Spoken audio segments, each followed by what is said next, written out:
Hi, I'm indie fantasy author Melinda Kucsera, and I'm back with another episode of Fantasy Lore and More. And today we've got LL Nelson, and she's back to talk about another book. This time it's the Priestess of Herculaneum, and that's just such a cool title. So come on in so we can talk, we can nerd out about this or geek out about it, whatever the proper term is.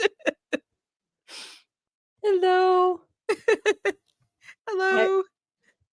yeah, I know I was before I was here for my Norse fantasy series, and then this is a completely new fantasy, like historical fantasy series. And it's a lot of fun. As much as I enjoy my Norse fantasy stuff, this kind of like it, um gets all of my geekery in, because I as much as I love to write and as much as I love fantasy, I'm also a history nerd through and through. My entire life, I've been a history nerd. So We should talk about that because it's so. Do you only write historical fantasy, or you gonna or have you written or plan to write anything that's not, just out of curiosity? I'm all over the place.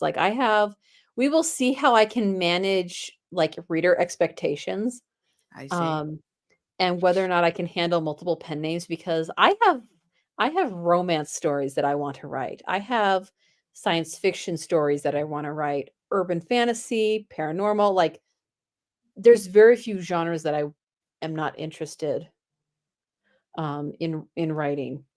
So some I've I got like feel your pain on that. There's a yeah. few that I would write, but So I actually technically have a pen name that I have one story that I wrote in Vela, and I'm just like, I will get to that pen name. It's my romance pen name. mm, I will get to that at some point when I'm a full-time author and I'm making a ton of money off of the fantasy stuff.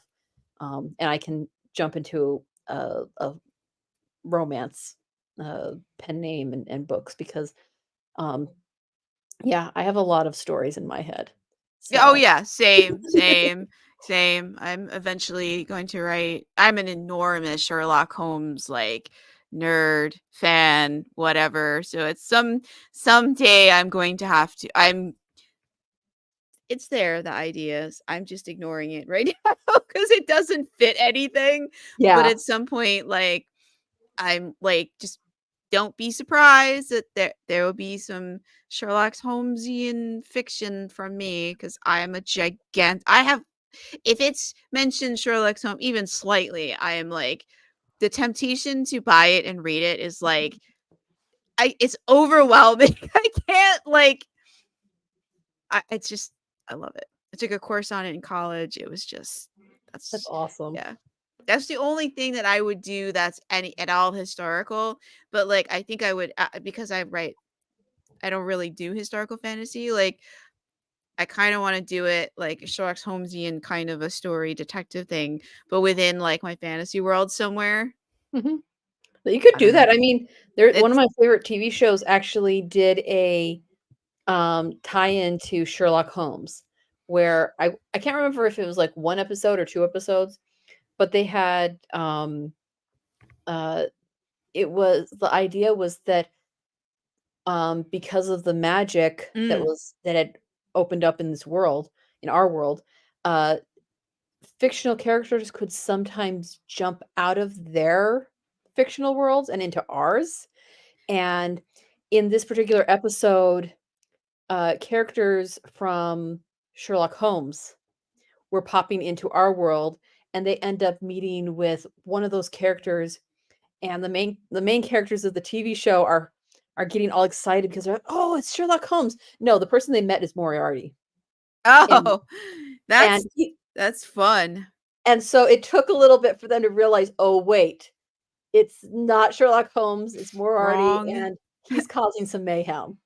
Yeah. So I Wow. highly recommend The Librarians TV show. That's cool. I'll have to check that out. I mean, my characters already do come to this world. They have a portal. It goes to my apartment. So I could kind of That do something like that. that is the most I think that's an awesome, uh It's a trope in my newsletter. That's that's mostly where the stories about that are. There's a couple of novels, but like mostly those stories are in my newsletter. There's so many I need to. It's on the to-do list to get those together and to expand them into full novels and get those out as well, because it is such a fun, ridiculous. It's fun and it's ridiculous. That's the thing I love about Portal Fantasy, Mm, is that you can throw people from completely different universes together mm. and see how they react, and it's usually hilarious. Yeah, I usually get kidnapped in these stories, so that's why I'm not, like, rushing to, like, get these, because like, I'm it they just like, the fictional version of me in the story, her life gets very disrupted by all of this. And she has like nearly lost her job like on multiple occasions because fictional characters that she writes about show up at the office while she's attempting to go to a meeting and they That's don't want her to awesome. go to the meeting. They have some fantasy story some plot reason why they need her not to do that. That's awesome. Yeah. I'm always a Yeah. little afraid that, like, writing about reality may, like, put out, like if enough people read it, like, will it send, like, some, like I don't know if you remember The Secret that came out ages ago, if it Oh, where yeah. you put your mind and energy to is what ends up happening in the world, so if too many people read about fictional characters kidnapping me, showing up my apartment, disrupting my job, I'm just afraid of what that will do to my actual real life, like, See, what you do, what will that though, is conjure?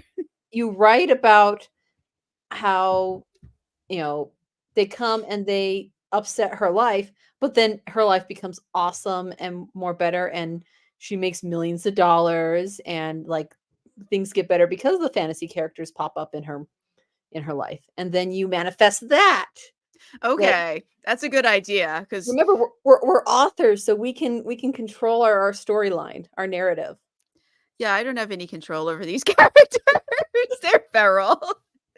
I say that when the same thing is with my characters. Like, uh I have characters where I was like, "Oh, you're just going to be like, you know, referenced briefly in the story. Mm, You're just your background." And they're like, "No, I'm not." I'm I'm like, not part of the "Excuse me?" scenery. I'm now the And main they're like, "No, character. no, I may not be one of the main characters, but I am heavily in this story now. And Mm, I'm going to be affecting stuff that's going on." I'm like, "Oh, really?" And then they explain to me what's going mm. on. I'm like, "Dang it, you're right. Yeah. It works. Okay, fine." Oh, so you haven't had, like, the character that's supposed to be some minor back character suddenly become the main character, and they're like and In this toss out story, the other main? Because 'cause I've had that happen, and I was like, "Wait, this was in not what I intended to write. What happened?" so in this historical fantasy series that I'm Yeah. writing, Yes, I let's get was back to that. one of the characters. Originally, he was supposed to just be a, background character. Um, and it's Janus, if you're Mm. familiar with Roman mythology. He was just supposed to be sort of a character that Cleo, the muse of history, asks for help. Um, Wait, is and Janus the doors, the one with yes, the one that has to do with the calendar and with the yes, one and can't the think of it. same. Mm. So he was just supposed to be a friend of Cleo's who was helping her to uh, help the main character. But he wasn't supposed to be a major character. He wasn't someone who was supposed to be in the rest of the series. He's just supposed to be referenced like once or twice. And then as I'm writing the story, he comes in and he's like, "No, Cleo and I are a couple." I'm like, "Wait, what?" Oh, wow. And I'm like, "Wait, hold up." I was like, When did this happen and why wasn't I invited? "Exactly, exactly." And then he gives us When did you even go on a date? I mean, and yeah, he tells me this whole back they've been together for thousands of years. and no Not one only knew? That's quite a secret. like, well, no, apparently they knew, I didn't. And Nice that they would so have dropped you a postcard. I know, right? Rude. We're getting together while you're not working on us. So when you come back, we will have completely rewritten our backstories, forcing you to change things.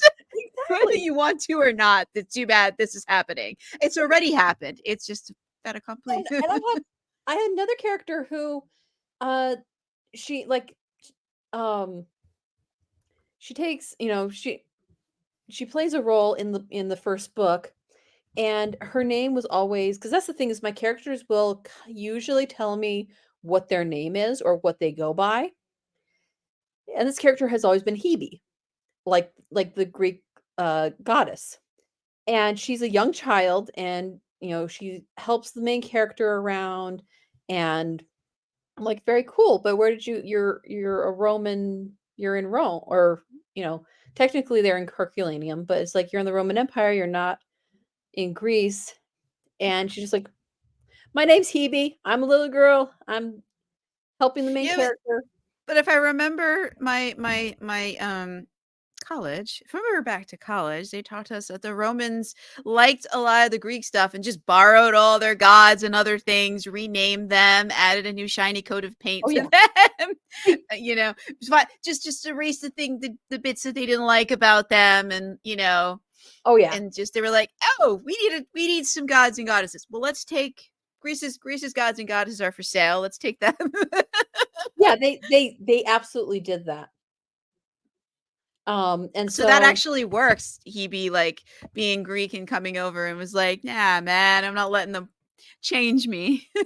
what ends up happening is that, so she's a, she's a slave in the household, um and I'm like, okay, that works for the historical aspect. That would have been normal for a small child, like 8-year-old, to be, basically said, okay, you're going to be the one who's helping this guest, you know, keep them safe, that kind of stuff. And so Hebe's in the story, and I'm just like, I was having difficulty trying to figure out her backstory and also what happens to her after the first book ends. And while I'm working on all this, she tells me, she's like, so I'm actually an immortal. I'm like, wait, what? I'm like, I thought you were immortal. She's like, no, I'm an immortal. I'm one of the immortals who reincarnates, like Janice. I'm like, Ah. what?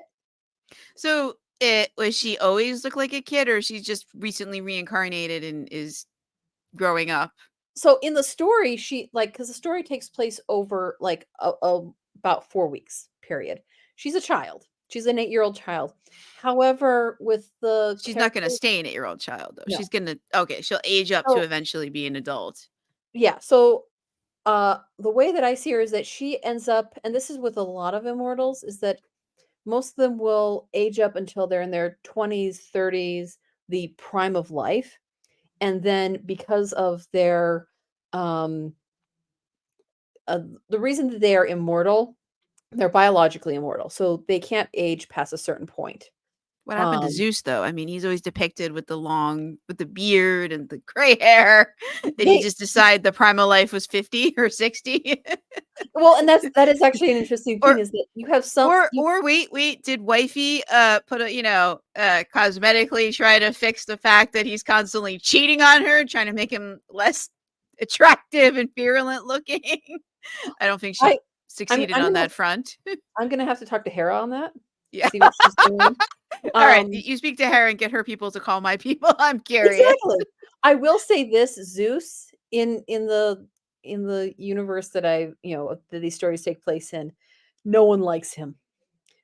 Like, at best, there are a few very ancient immortals who tolerate him, but they're all just like, "You're an asshole.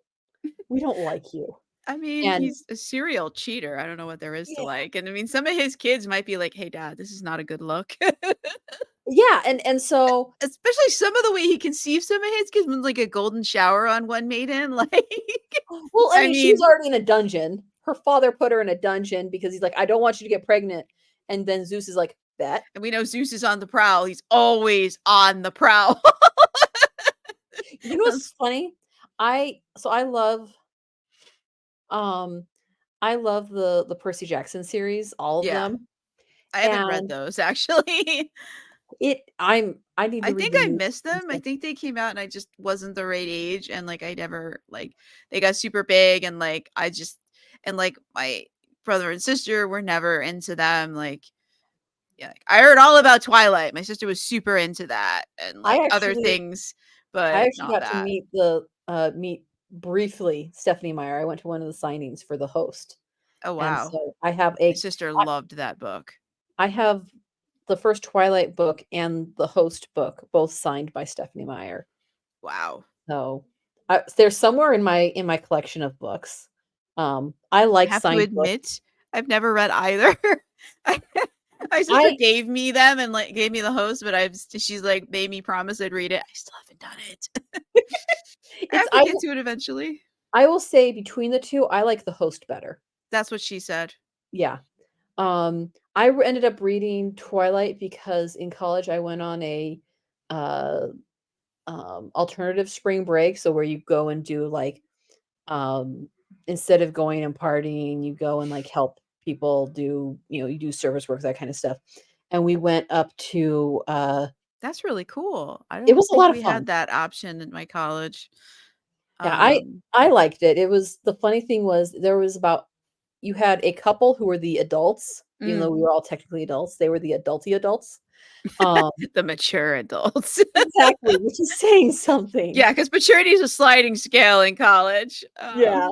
And so but you had 15 female college students, and so for that entire week, the quote unquote "dad" of the group, I think he took on like I forget what name it was, but he took on a female name and would pretend to be, he's like, "So all of us are girls." His wife's a girl, he's pretending to be a girl. He's like, "Just for this week because I'm the only guy here." And so, but it was a lot of fun because we ended up doing Habitat for Humanity, building houses, helping that kind of stuff. But one of the girls that was, in the group, uh, was obsessed with Twilight, and she Uh, was like, because we went to Tacoma, yeah. and she's like, Forks isn't that far away, and she's like, I could steal one of the cars and drive to Forks. And I'm like, here, I don't know what your obsession is because I previously I had another friend who absolutely hated Twilight. Like he would go on Yes, rants about them. I've And I'm just like, I have no idea what you're talking about. yeah, people either And love it or hate it or have not read it. There's yeah. nowhere in between, it from what And I've so found. I ended up when I was there, one of the after like I want to say the first afternoon we were in Mm. Tacoma, we could we went to the mall, and I was like, all right, I'm gonna go to the bookstore. I'm gonna buy the first book of Twilight because this girl, she's like, you'll know within the first 15 pages whether you like Edward or not. And I'm like, fair And enough, that's super important fair enough. And because you have so to be team Edward or team, Jacob, yes, and right? so um uh what was absolutely hilarious was like, okay, I was like, I will read the first book. I'll read it, over spring break, whatever. And um so I got the book, I read it, and I told her, I was like, look, if you are going to take one of the car like take one of the cars, I highly advise against it. For legal purposes, do not do this. And she ended up Yeah, not doing it. She did not that do could it. screw up your life. Yeah. I was like, but if you're doing it, tell me, I will come with you so you don't do something more stupid. Like, you know, thankfully, like I said, she didn't do it. But I ended up reading Twilight, which I don't know if that was a worst decision or not. Um, I I don't got know. I read the I whole think book. I think it's good for like from a certain point of view because then you can kind of grasp like what because it's people are so passionate about it. I think reading it to find out like okay, what is the big deal? What is everyone so passionate about? And Mhm, like I read a few pages of it. It just wasn't I'm not really a romance fan and there was like it was high, they're in high school. I was not in high school and I hated everything about high school. So mhm, anything that was about high school I was not about to read. I yeah, the only high school books that I read was the Megan Chase mhm, what's her name?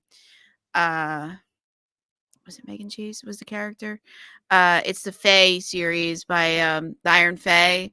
yeah, Uh Julie Kagawa, I think.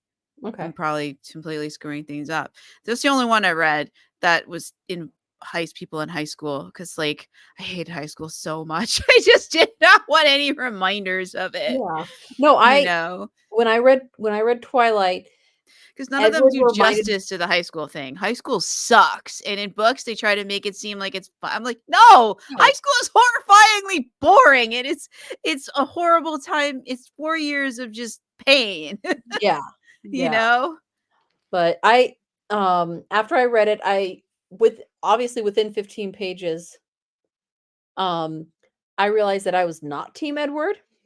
Edward reminded me of my ex-boyfriend from high school, and so I Ooh. realized that, um, like like I said, I read the entire series because I will give this to Stephanie Meyer. She is a really good storyteller. That's what I've Um, heard. I would say that she's really good at making you wanna know what's gonna happen next. What's gonna happen next, like, getting you emotionally invested in the characters. Mhm. Even if you hate them, you Oh, want to know wow. what's gonna happen next.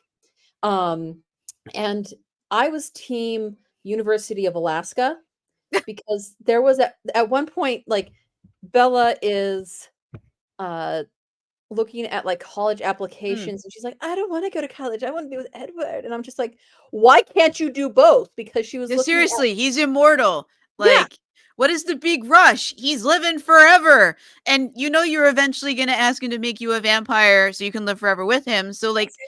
what is the effing rush? And my theory is, and part of this was I've, in my day job, one of my past jobs, I, um would interact with librarians, do interlibrary loan with librarians from the University of Alaska, both Fairbanks and Anchorage, and they were the most kindest, most helpful people I know, or at least that I'd interacted with.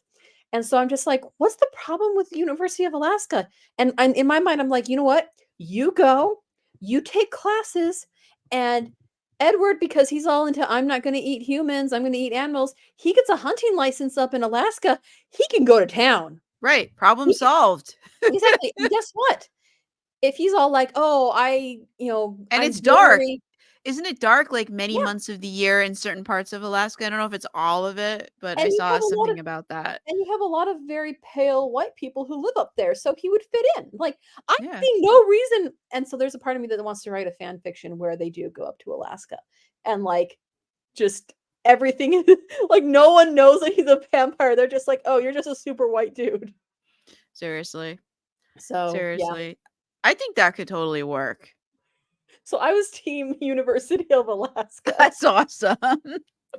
And we're So like, we Alright, let's go back to Princess of "Sorry." Herculaneum because that's what we came here to talk about, and we've already gotten wildly off track, but we did last time too, so I expected this to go, like, in a million directions, but it's totally fine. Yeah. So what is Princess of Herculaneum about? So we have our main character, Alexandra Lindgren.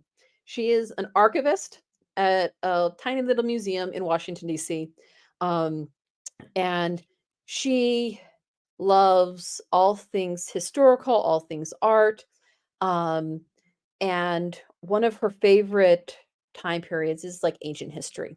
Mhm, Um, Her father was a professor. Well, he is a professor. He's still alive, and um, basically, she's kind of grown up in academia, all this kind of stuff.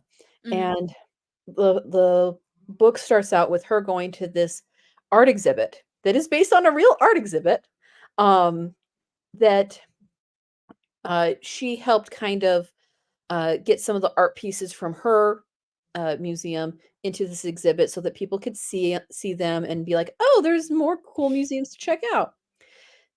So she goes to the premiere, like, before the public goes, and is enjoying herself there and talking to the docent, one of the people who, created the exhibit and everything, and talking about their shared love of, Roman history, of ancient Rome and culture and art and all that kind of stuff. And as she's admiring the artwork there, an earthquake happens, or at least what feels like an earthquake, and she gets tossed back in time through a portal, um, and ends up in Herculaneum a month before Vesuvius is to erupt. Oh, no. Yeah. That's And not the time you wanna be a tourist there. exactly. And so at first when she arrives, she's like, "I'm dying. This is a death dream. This is not real. This is," she's like, "I was thinking about how awesome, what would it be like to live in the past?" And, you The know, past said, "Sure, yes, come by for a visit." exactly. Um, and that's actually in one of the scenes. She hears a voice where she's like, "Oh, if I lived in the past, I would totally, do this." And then she hears a voice being like, "Would you now?" And she's like, "That's strange." And then the earthquake hits. It's not an actual earthquake. There is not, though there have been earthquakes around DC. I don't have it that's an actual earthquake. It's just that Maybe a tremor. a tremor. She gets tossed in the past. And then she falls out of a tree and on top of a very handsome Roman dude. And he's speaking Latin, she's speaking English, and she's in winter clothing in a very hot summery time Yeah. in and so she passes out. And then she wakes up and all of a sudden people are speaking English, but she's still in this Romanesque place and she's like, "This has to be my imagination. This cannot be real. You know what? I'm probably dead, but you know what? If this is what my brain wants to give me as a parting gift before I go and, to whatever's in the future, why not?" And so she, she's there for about a day or so and, is kind of just like, "Okay, this is cool, whatever. Still kind of weird, but whatever." And she ends up going to the Area Sacra, which was a place in Herculaneum where they had, uh, you know, different like temples and shrines and places where you could sacrifice stuff to the gods and goddesses. And she's like, if this isn't just my brain, you know, dying, if this is real, I need to get a hold of whoever sent me because the people that she ends up interacting with are like, "This is real. You're a time traveler. Cleo sent you here." And she's like, "I have What to did get a hold of Cleo. If what I did am Cleo really." wait, did Cleo send her there, like, to do something or Yes. just ah, She does not know that until Cleo arrives at the Area Sacra and tells her, "So yeah, there's this thing. You have I she's like, "I will send you home, but I need you to save this guy. Remember the guy that you toppled on top of and fell out of the tree? Um, he does not belong here in Herculaneum. He is supposed to be in Rome or elsewhere. He's not supposed to die here." And there is another immortal who we come to find out is Fortuna Atrox, also known as Tyche in Greek mythology, who wants him dead. Someone has basically given a significant offering to her, and she's like, "Sure, why not?" who did he Well, piss off? Because you find that's that out later. like, what did you do to get someone to go and make a deal with a god and be like, "I need you to off this dude"? Turns out that Titus is the guy. Hi- Yeah. Um, his family have always, or at least his mother and his sisters have always been uh fond of the muses, and there are some extended family members, and I'm trying not to do spoilers Mm. because some of these spoilers pop up later in the series. Oh, I was Um, gonna ask you, is this a series? this is a series. This is a big series. Um, Is this the only book that's out so far? it will come out in December Oh, it's 25th. not out yet. No. Okay. It- so right now I'm looking for arc Wait, wait. readers. We're right now today we're recording this on November 18th. So if you're listening to this in December, you should check to see if it's out. If Yeah. you're listening to this in November, continue with the arc readers. So I am looking for arc readers. It is on my link tree. Um, right now the cutoff date is for November 25th.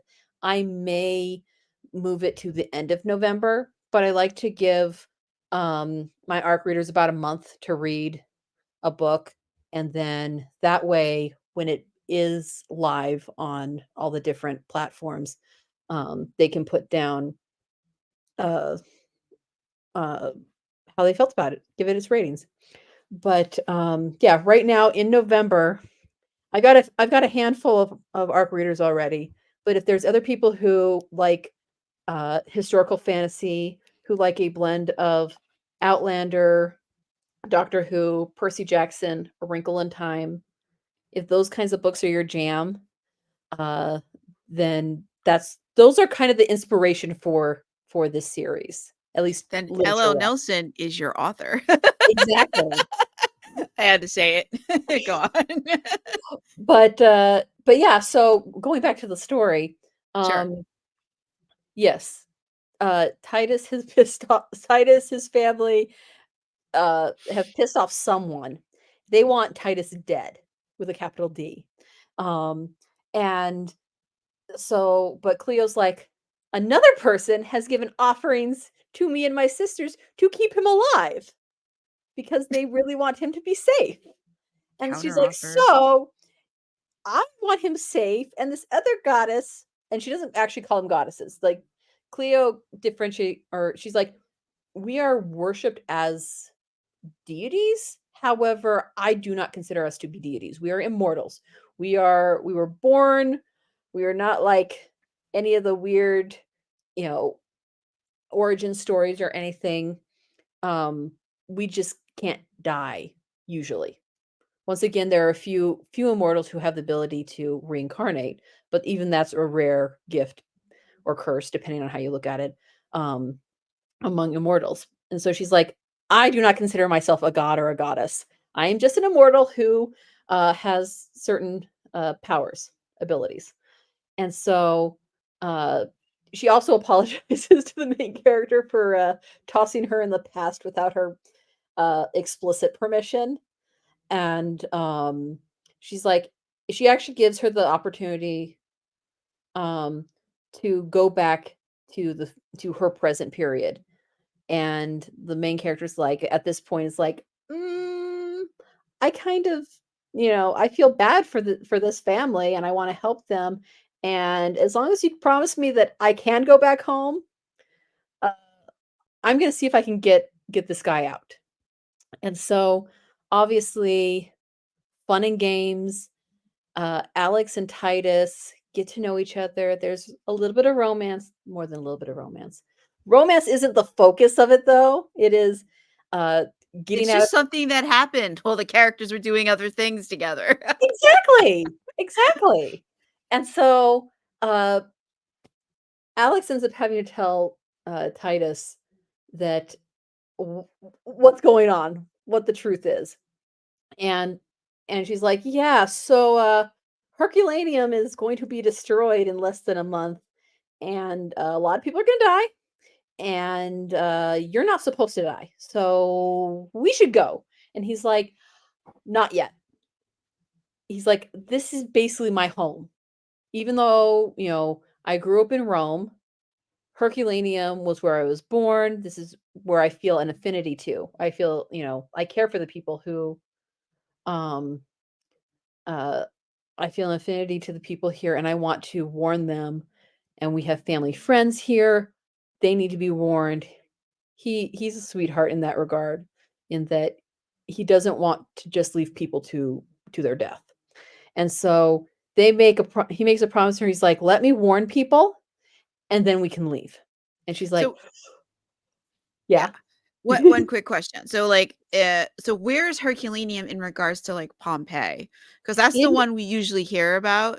Mhm. So I just And wanna before people might be wondering, like, geographically, where is it at? Closer, so farther from it's on the other side of the mountain, basically.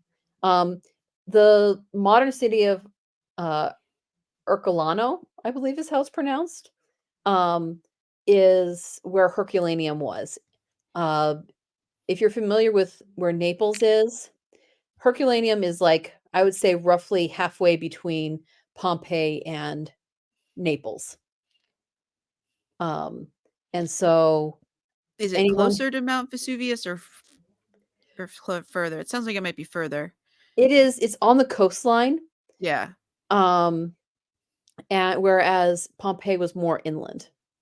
Yeah, does it probably experience the destructive eruption differently? It did. Because So volcanoes don't, they're not exactly like, they're not spreading the destruction equally. so Pompeii got hit first. Yeah. And with Pompeii, it was very fast and furious, And it and was you the had peop chiroplastic flows, if I remember correctly, 'cause I read a historical fiction that took place in Pompeii, yeah, and they were trying to escape as it was all erupting. happening. Yeah. And Herculaneum, basically, the people of Herculaneum would have seen what was happening, seen the mountain exploding. There would have been a lot of ash. There's with the people who've done archaeology at Herculaneum, there's more evidence of people trying to protect themselves and fleeing than at Pompeii. So, on the one hand, Pompeii got hit hard and fast, and people were dead before they knew it. Yeah, Whereas they in vaporize. Herculaneum, they you had people trying to escape, people trying to hide from the eruption and then dying. Very famously, there is the boathouses in Herculaneum. They found a lot of skeletons of people because people went to hide in the uh, boathouses thinking they would be safe there, and then that ended up becoming their grave. There was a skeleton, I wanna say, that they found of, they believe him to be like a centurion or a guard or someone at the dockyards, and based on the way that his body was faced, they believe that he was trying to help people escape and then died, like, facing looking and seeing the volcano and seeing the destruction, but he was basically staying back in order to help people. Um, I don't wanna get too too dark. Yeah, no, I know. I just been dying to ask that because I was trying to remember, um, and my mother's side of the family is from a little town, Avellino, outside of Naples. They came over in, like, the early 1900s to the US. We don't really have any, like, modern day connection, but, like, I'm always looking at maps, like, someday I want to go and visit around there. That's, like, I on want my to bucket list. Same here. I wanna go and visit, um, that whole area, that part of Italy, I would love to visit because there's so much historical stuff there, and I would nerd out. The history buff in me would be like, And then you'd write another 12 books on. "Oh, this so I this whole series, this universe has been in my head for, like, 15 years." Like, Wow. it popped up in 2009 when I went to this particular, exhibit, and I apologize for anyone who's hearing the chainsaw. I don't hear it. Okay, This awesome. Because one of my neighbors has decided to take a chainsaw to one of their trees, and I'm just like, "Thank you." Now, one of the good things about StreamYard is they do have some, like, noise canceling, so it Okay, might be screening that out because I don't hear it. okay, that's good. Fingers crossed. Um, but, yeah, I wanted to, the characters, this, like, Priestess of Herculaneum first, like, popped out of my head, came to life when I went to the National Gallery of Art. They were doing a exhibit on the artwork of Pompeii and the area around the Bay of Naples. And the way that they had, uh, created the exhibit was absolutely gorgeous, and I heavily used a lot of my own experiences walking through that exhibit, uh, to create the, like, uh, the beginning of Priestess of Herculaneum, and, um, That's so cool. and so, yeah, since then, the characters have been with me, and they've been constantly growing and telling me their stories, and I realized, I was like, "I could probably do 9 or 10 books just on Alex and Titus and their adventures." Oh, wow. Then they have kids, and they have, at least one niece. They have actually several nieces and nephews, but, I was like, if I ended up writing, like, 9 or 10 books for each individual of their kids and their, you know, nieces and nephews, there's a lot of books. And I think, going back to my whole history buff side, there's a lot of lesser known places in history that for me, I love the lesser known stuff. Um, one of the stories one of the stories that I want to write is, um, everyone knows about Valley Forge. However, I only recently found out that there's a place called Jockey Hollow. And if you are from New Jersey, because I have a couple of friends who are from New Jersey, and they're like Jockey Hollow, and I'm like, what? And I say this as someone who grew up in Virginia and was all into like Revolutionary War history. I never heard about Jockey Hollow. So this I haven't series heard is about it either, and I live in New York. They I only haven't, talked about here was like Yorktown, like there was a battle there, and like yeah, at Amsterdam, like New Amsterdam, which was New York, was taken. It was ruled by the British for a while. Like just it public school, so we learned about like local history of what was going on in New York. We didn't yeah. really. New Jersey is there's the New York New Jersey rivalry, so we didn't learn anything about what was going on in Jersey. There was mention of Valley Forge, but that's in I think Pennsylvania, so there wasn't a lot of mention. It was not here, I'm like which I I'm think like is hilarious. I'm like let's get let's get the lesser known places. Yeah, Um no, that's cool. and so there's even so I actually have a character who's from New Amsterdam. She is the main character's roommate. She's briefly mentioned in book 1, and but then in book 2, which I'm writing right now, um she you know she appears more frequently, and you find out that she's actually from New Amsterdam. She was born in the Netherlands, and then her family moved to New Amsterdam in the 1600s. And um I want to say uh she was the reason that she ended up becoming a time traveler is because of the Peachtree War, I believe, if you're familiar with that. That rings a bell. I'm trying to remember the details, but I have heard of that before. I I wanna can't say bring when the I was details to doing mind. brief research, it was a battle between the Dutch in New Amsterdam, the Native Americans, and then the Swedes in New Sweden. And there was some bad blood between all the different groups, and yeah. Um, but I have that, basically she her family was living in New Amsterdam, and I don't know whether I'm going to kill off the family, whether or not they're going to die.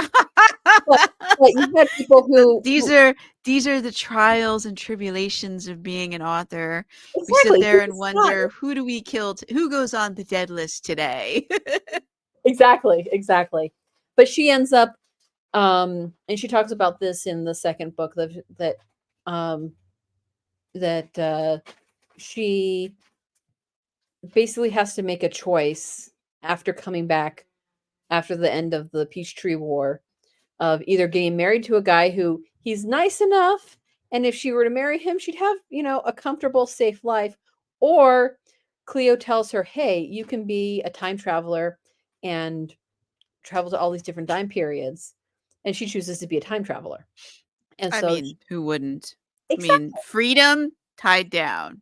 Freedom tied down. I think I'd take the freedom myself. And the interesting thing, so this um universe that I have also plays around with the idea of multiverses. So Cleo will talk to the time travelers and tell them uh, that, hey, You you could pull your sci-fi into this because there is a whole lot of science about the multiverse. M Mhm. theory and like string theory also Oh yeah, supports the multiverse. Then some other. I'm a big nerd on that sort of stuff. right. So So I'm gonna going, stop now before I go too deep into it.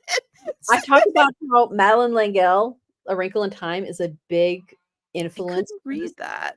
I tried reading that when I was in middle school and I just couldn't get into it. There were so many like words that I'd never seen before and I like love it. never I tried reading again as an adult and I still have yet like I knew what all the words that I didn't know when I was like 12 and tried to read this meant, but like I still was like this is still not words you encounter in everyday life. Yeah. Yeah. I love the series. Um, I had actually been introduced to Madeline Gill's stuff, like, I wanna say I was in the 4th grade and I started reading The Young Unicorns, which was, a I don't completely know that. different vibe. Yeah, I didn't I only knew about The Wrinkle in Time. Yeah, no, she wrote a lot of stuff, and her stories tended to blend fantasy and science fiction, um, and even a little bit of Christianity. Uh, she, uh she wasn't necessarily a peer of, say, C.S. Lewis and Tolkien, but Right. I wouldn't be surprised if some of their works influenced her as well. But I always loved the blend of fantasy and science fiction that she did in her stuff. And I love the idea of, like, random people just being tossed onto an adventure by some kind of im well-meaning, but slightly clueless immortal. Um, and so, uh, yeah, uh, I loved her blend of, science fiction and fantasy, and, I'm gonna have to try her again as, like, an adult who yeah. still hasn't grown up. But, but yeah, so that's how I she's one of my, inspirations, Mm, is that kind of blend of, um, like I said, sci-fi and fantasy, the multiverse. That is that's actually a key thing that gets explained more in book 2. So book I 1 see. basically happens, and then book 2, there's more adventures to have, but it's not in like a historical, at least I hope it's not historical, it happens in 2009. I hopefully, Well, technically, in about what are we in? We're at the end of 2023, and so in 6 years, that will be 20 years mhm, since 2009, so I think it will have slipped into his like, people consider, like, I saw recently some books that were written in 1980, and they were classified as historical fiction, and I was like, "Lord, I was a baby in the '80s." mhm, And, like, people were, like, flipping out on the I forget where this was, it was some readers group, and so all the readers were flipping out that this was, like, "It takes place in the '80s, how is that historical?" It's like, "Dude, the '80s was, like, 40 years ago." yeah, That's slipped into historical I think anything over 20 years is now historical fiction because, or the newer end of historical fiction, because yeah, younger people oh, have no memory of it and they only know about it what they've heard, you mm. know? I so 2 things that have made me, like, 1, I from the time I was a little kid, I was a hardcore American Girl fan, still am, but that was also one of my, I as a never child, was. I think they came out after I was a kid. maybe they came out in 1986. Oh, When I no, was I was still a kid. I didn't know anything about them, but, like, my parents did we didn't have money at mhm. all, and, like, they didn't let us watch a lot of TV because they didn't want us to, like, ask for things they couldn't afford. So, like, TV was, like, rationed, and we can only watch certain things for a certain amount of time per day, and my mom was like, "Nope, get outside, go do anything, I don't care, just Mhm. no." I You know? was I will say this, I was an only child. My parents were, fairly affluent, uh, but they were also I was not the kid who went to, like, amusement parks and stuff. I was the kid that for summer vacations, we went to Williamsburg, Mount Oh, Vernon, I Washington. loved Williamsburg. Yes, and, We went when I was a Felicity. kid, and I thought it was this magical place. Yeah, same here. And I loved like, the first American Girl series that I really got into was Felicity because she it took place in Williamsburg, which was not too far from where I grew up. And so, I there are pictures floating around of me in a, um, Felicity outfit for my 12th birthday. Aw. And I was, like, the oldest kid in the group because Williamsburg would do the whole tea I think it was Tea with Felicity or something, or not Tea with Felicity, that was Samantha. But, like, they had, like, a event thing where you could, pretend to be Felicity, and I was dressed up as Felicity. I was the kid who would cosplay as historical characters. Um, and so American Girls as a kid was totally into. learning about all these different historical time periods and Yeah. places. I think my mom must not have known about it because, like, what I know about American Girl, like, she would have definitely approved of like the books and like of Mhm. all the like media, like what it was trying to do. So, like, my mom didn't watch TV, like, Yeah. rarely. No, She there was was very much a book person, and there wasn't really internet in the 80s. yeah. So, like, I don't think she knew about it because she would have been like, she would have, The I think, dolls were found some expensive. way. I will say this, Yeah. the dolls were like 80 to $100 each. I didn't, like, know anything about them till, like, my friend had kids and was like her daughter wanted one, and we went in search of it one Christmas, like, me, Mhm. her, and her daughter, and, like, um, and this it was pretty wild over the giant Toys R Us and down in, like, I forget where it is. I don't think it's Times Square, but it's somewhere over near there, and, like, that was, like, the first time, like, I'd really encountered this sort of American Girl thing, and, like, I figured it came out after I was a kid because I never had any of it and I didn't Yeah. know anything about it. So I was like, this must have came along later. But now you're No, saying it was 86. And I was like, no, it came it's along. I was 6 years old in 1986. yeah, um, but that was I wanna say because my mother got a couple of the dolls, and so I grew up seeing them in their, like, Yeah. little doll cases and wanting to play with them, and then as I got old enough to, like, read the books and everything, but the thing that blew my mind is that American Girl came out with their newest because they have their historical collection, Hmm. so characters from times in the past, and then they have, like, their modern day dolls, and they've really ever since Mattel bought, uh the American Girl, all that branding, all that kind of stuff. They've very much expanded it. And so they recently came out with their newest addition to the historical collection, which is twin sisters taking and the stories and everything take place in 1999. Yeah. And I'm That's just like, historical. It was oh, 19. oh, I was, I think I'm about 7 years younger than you then, because I Yeah. was, I graduated from high school in 1998 and I was in college. yeah, I graduated in 2005. So yeah, that was I'm looking at all the stuff that they have for the historical uh the Does that new make you historical cry a little bit inside? That's historical. And you're like, I'm like wait, all of what? the clothing, the furniture, they have a computer that you push a button and it does dial up because people like my sisters who were born after 2000 don't remember dial up. I hated dial-up.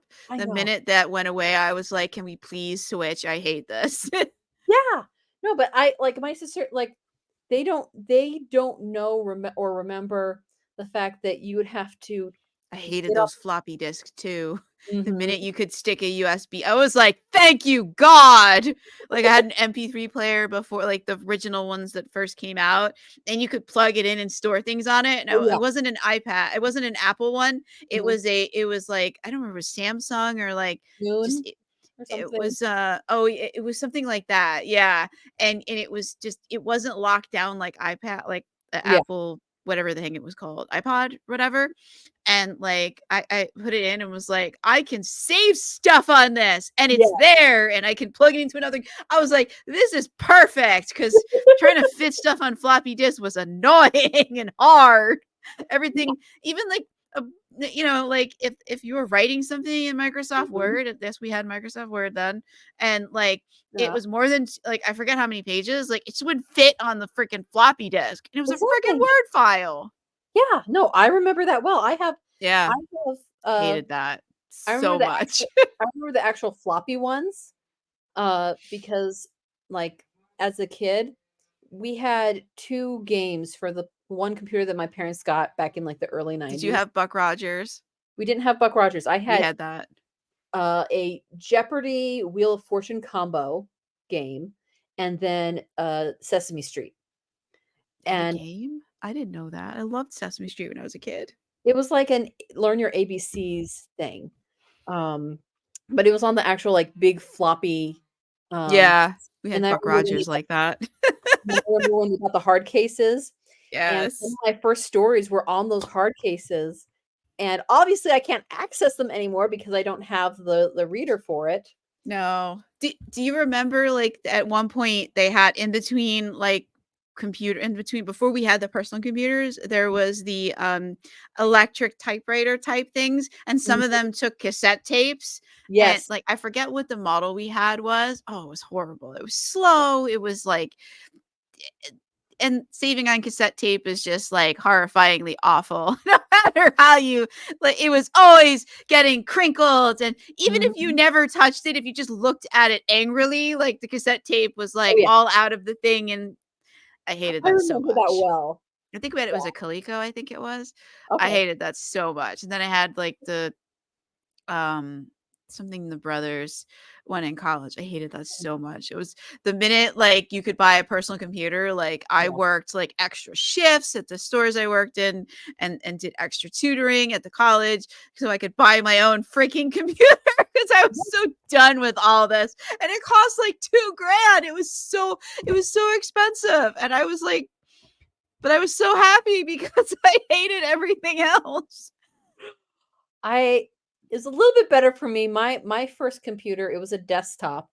I got it partially as a birthday present, partially as a graduation Mm, present, and but it was like 500 bucks.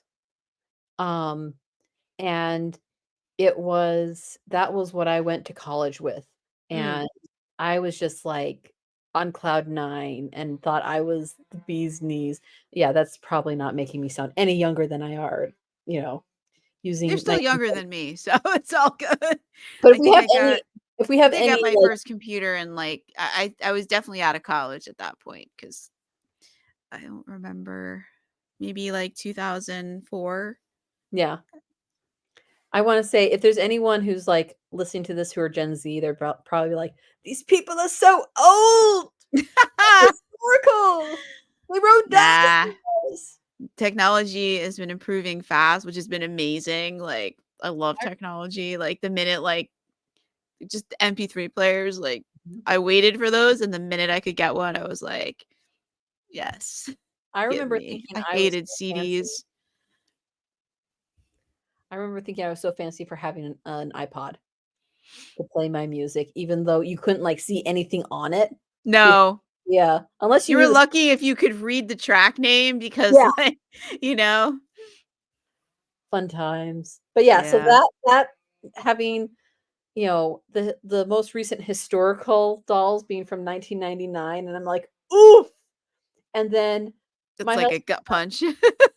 my husband and I um, have nieces and nephews who are all, like, Gen Z and stuff, and from the time that, like, after we got married, we'd get, like, aunt we'd get they'd have, school assignments for history, um, and they'd ask us, "So what was it like living when 9/11 happened?"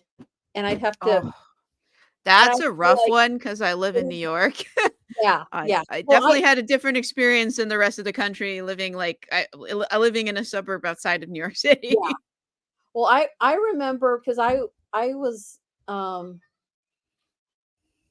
sorry, my son is trying to bust down the door, and I'm just like, "There are 3 adults. Dad" I'm trying to think. Actually, probably 2 adults. I don't know if my husband's gone to work yet.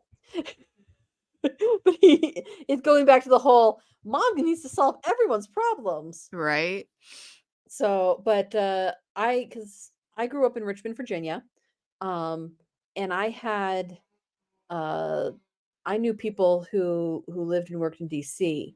So while I wasn't necessarily as affected by the New York stuff, I do You were oh, remember yeah, yeah. Pentagon and knowing Yes. people who, worked in and around the Pentagon. And my dad was actually flying on an airplane that day. And I remember, like, the interesting thing was I was in school and everything was happening, freshman in high school, I and was where was I? Oh, I was starting my sophomore year of college. I just got back from studying abroad. okay. Yeah.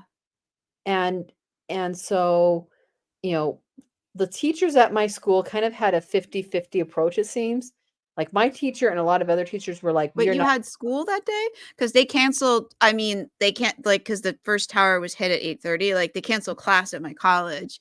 I went to Pace University, which has a campus in, Westchester County, which is the county immediately north of Manhattan. Yeah. Well, I mean, there's also the Bronx, but that's part of Yeah. New York City, sorta. Yeah, Uh, we had and classes. there's New York State, Pace University also had a campus in New York, Mhm. not terribly far from the towers, so they Okay. canceled class. I woke up, I saw the news as I was getting ready for my sister and brother already up because high school started much earlier for them, and they were sitting there watching it. I'm like, "What the heck are you watching?" And they're like, just pointed at the screen, and I look and I see they're replaying it hitting the tower, Mhm. and then, like, I checked, and they're like, "That school was canceled." Their schools were canceled, like, Yeah. most of I don't know if it was the whole state, but I know down where we were in Westchester County, in, like, Westchester and Putnam County, where I was living in Putnam then, the everything was canceled, like, school and stuff. Yeah. We didn't I don't like I I don't think don't my mom would have let us go anyways. yeah, I don't think I don't remember, um, schools being canceled. It doesn't surprise me that they were canceled in New York. I'm sure that they were also canceled, like, in Northern Virginia, but down in Richmond, I we were already in school when it was happening. And so, my school is very much like, "We're just gonna keep everyone here, pretend that everything is normal." There are a few teachers who were like, "This is a historic event, we need to be, watching it," and that kinda stuff. So I didn't my first inkling that something was up was actually, ironically, in my history class, when a kid asked the teacher whether or not the TV that we had in the room could get local channels. And the teacher's like, yes, but nothing, don't worry about it. And as a kid, I was like, well, that's kind of strange that he's saying that. And as an adult, I'm realizing he had a class full of freshmen, 14 and 15-year-olds. Chances are he probably Yeah, knew the like what was going on, but he wasn't about to have a bunch of 14 and 15-year-olds freaking out, calling yeah. their parents, all that kind of stuff. Um, but then I learned more about what was happening. Oh, we Uh, just watched the news that whole day, yeah, the plane hitting the tower. I was 21, my brother was 19, my sister was 17. She was still in high school. I don't think he my brother was in high school at that point. I think he was going to community college. okay. Um, yeah, it was just yeah, we just watched the news over and over again as my we and tried to get a hold of through our brick cell phones. They were like, the same height as our current cell phones, but thinner and way fatter. Yeah. And like just the phone, you just could not get a call out. The system, Mhm. I don't know how it was elsewhere in the country, but like where we were in New York, like Oh, yeah. you could not get a dial tone, you could not dial out. Like there was too many people trying to because my uncle worked a block away from the Twin Towers. He was in World Trade 8 or 9. I forget which. There's not just people always talk about the World Trade like it was just those two buildings, but no, there was a bunch of World Trade buildings. He was in one of the other ones, and he had to walk back to uh Brooklyn until he could get a ride from somebody because they shut everything down, all the metros, everything. It was just like it was wild.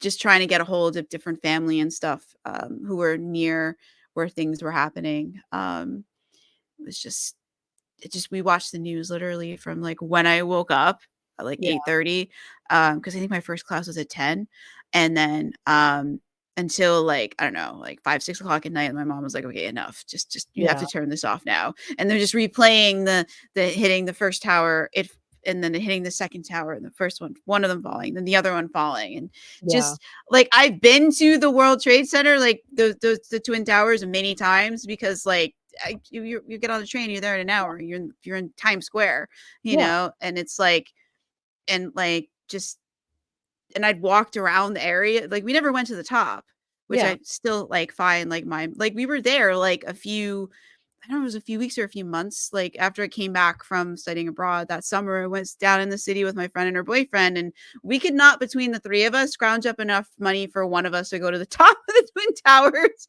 so we never got to do it. Oh, We had enough to get pizza at the Sbarro's at the train station underneath the World Trade, and yeah. so that's what we did, and we never went to the top. So I That's just find sad. that, like wild that, like, I grew up in New York, and it was only a train ride away, and I never went to the top of the World Trade. So was it like I like think it was, like, $11 a person, and we didn't have that. There was 3 of us. I guess, and this is just my own um like not really. I've only been to New York a couple of times. I want to say the first time, like outside of flying through like an airport.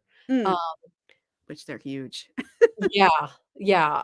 I know the airports well, but the only time that I've actually been in the city, there's a couple of times, but the most recent was 2009, the same time that I was, thinking of the story for my, for what is now Princess, or I keep saying Mhm. Princess, Priestess of Herculaneum.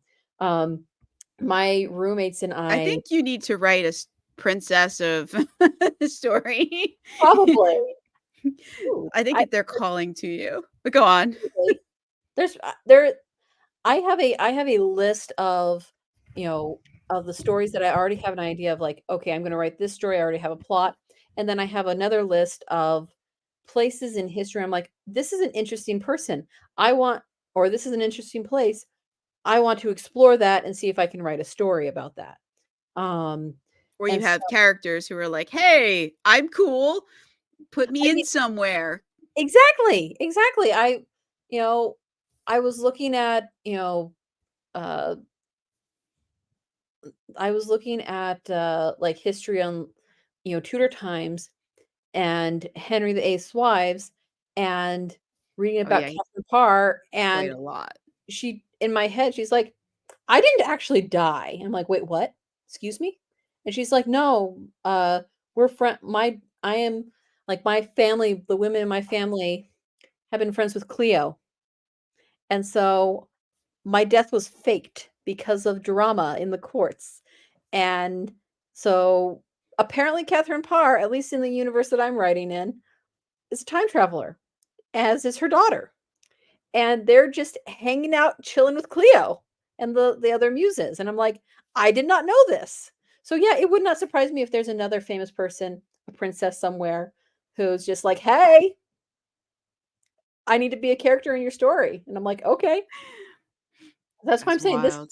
this this universe is going to have, like, if I can swing it, we'll have hundreds of stories in it.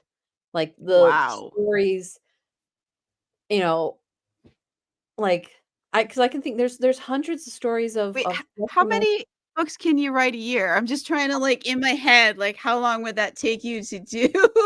Well, I'm trying to up um my output. Mm. The last few years it's been roughly 2 novels a year. This next year my goal is to write 4 novels. So, what I would like to have by December of 2024, have the first 5 novels in this series, written and published. We will see how that goes. That is my goal, and Are you I gonna you're not gonna jump around to different series? see, originally I was gonna do that, but then I had other, people who when I was telling them about the series and my ideas for it and everything, were like, "You should be focusing on the historical fantasy because people are going to eat that up." As nice and cool as my Norse fantasy, which I still have stories happening there, Mhm. um, they're like, "You should focus on the historical fantasy and get that up and running." Um, Isn't the Norse one kinda isn't that historical fantasy too, in a way? I mean, it may not be about exact historical events, but it is taking place, like or it doesn't I'm take trying to place in that remember. world. It takes place in a completely different world. Okay, that interview was a little ways back. There have been other books and other authors. I have cheated on you, unfortunately. It's okay. I listen to your podcast, so I've been listening in. Yeah. I'm trying But to keep it all straight. no, this is so the fantasy part is the time travel and the fact that all of the, you know, people from the different pantheons were real. Right. Um, Which I think is cool. yeah, that is actually the fun part. I'm having to do my world building between the two different uh series is vastly different. And Do you that's ever worry, like, what if what if you're not just fantasy, like, if you've hit on that they really are, like, immortals roaming around and you can actually give away their secret, or because you wrote about this and let's say it becomes, like, super popular and lots of people read about it, that, like, that you bring that into the world and they become real, like, do that's you an ever, like, worry about that? Or I'm like, am I just weird that I think well, about these things and they keep me up at night? there's actually a term for that. I think it's like Aragor or some kind of gore. But it is the I'm gonna have to find the word now.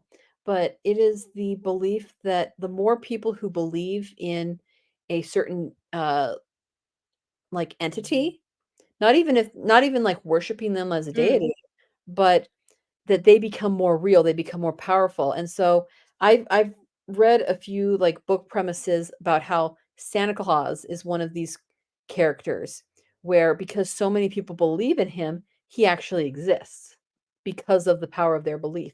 And that was actually something in both in fantasy stories that I've read and then mhm. I want to say, in real world folklore mythology, that is a belief of the more people who believe in something, the more powerful it becomes. I actually do Like, have Santa Claus pop up in book 2 oh, very briefly. I have him come into some of my stories too. I have So, I because along with the, like, pantheons being immortals, you also have famous people from history.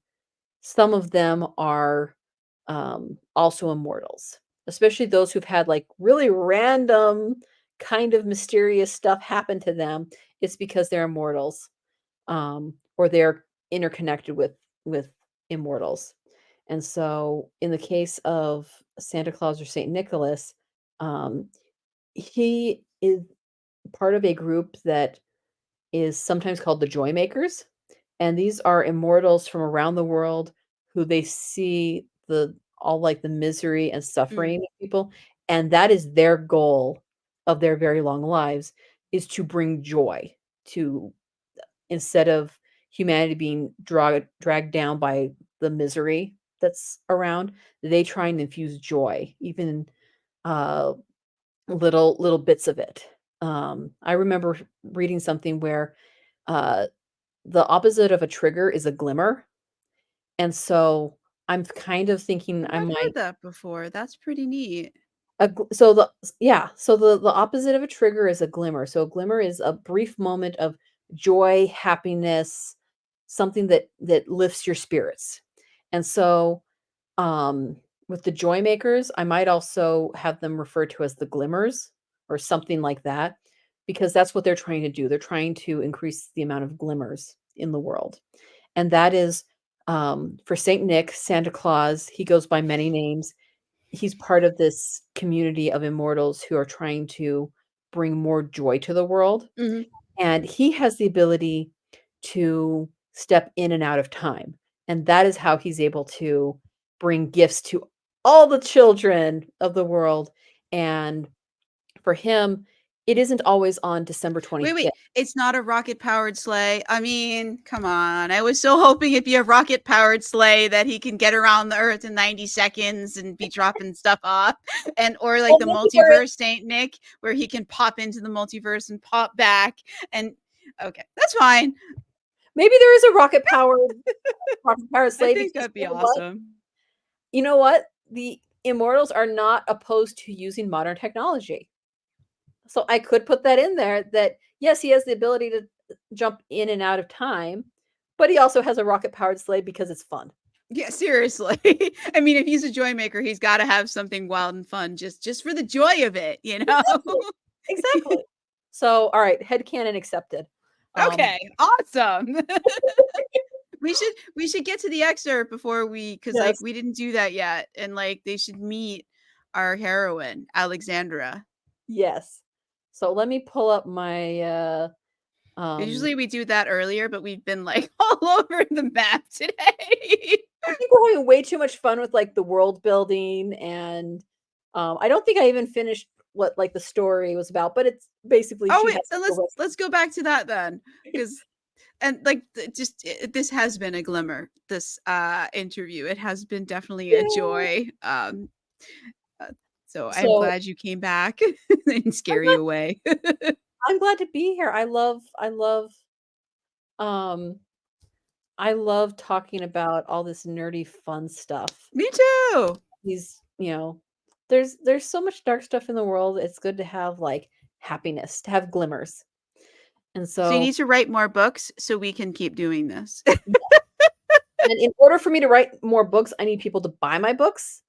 So then I can pay for cover art and editing and that stuff. So I for know anyone that who's struggle. listening, buy my books and then I can write more books or I can publish more books. I can write regardless of whether or not I get paid.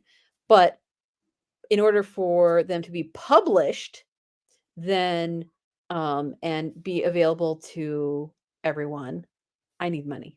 Yeah, because we have standards. Like we can write anything we want, but like we like to put out authors tend to be perfectionists and we Mm. want to put out the best product and that usually involves us getting other people who are Yeah. good at the things we are not. Like where do those dang commas go?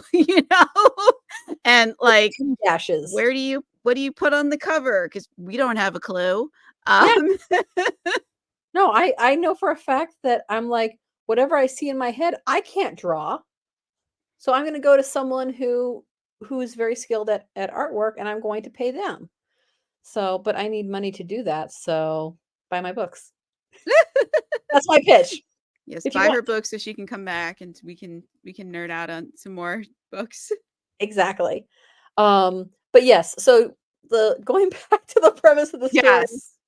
So they have to Titus, his problem with leaving Herculaneum immediately is that he has a connection to the area and he wants to warn people.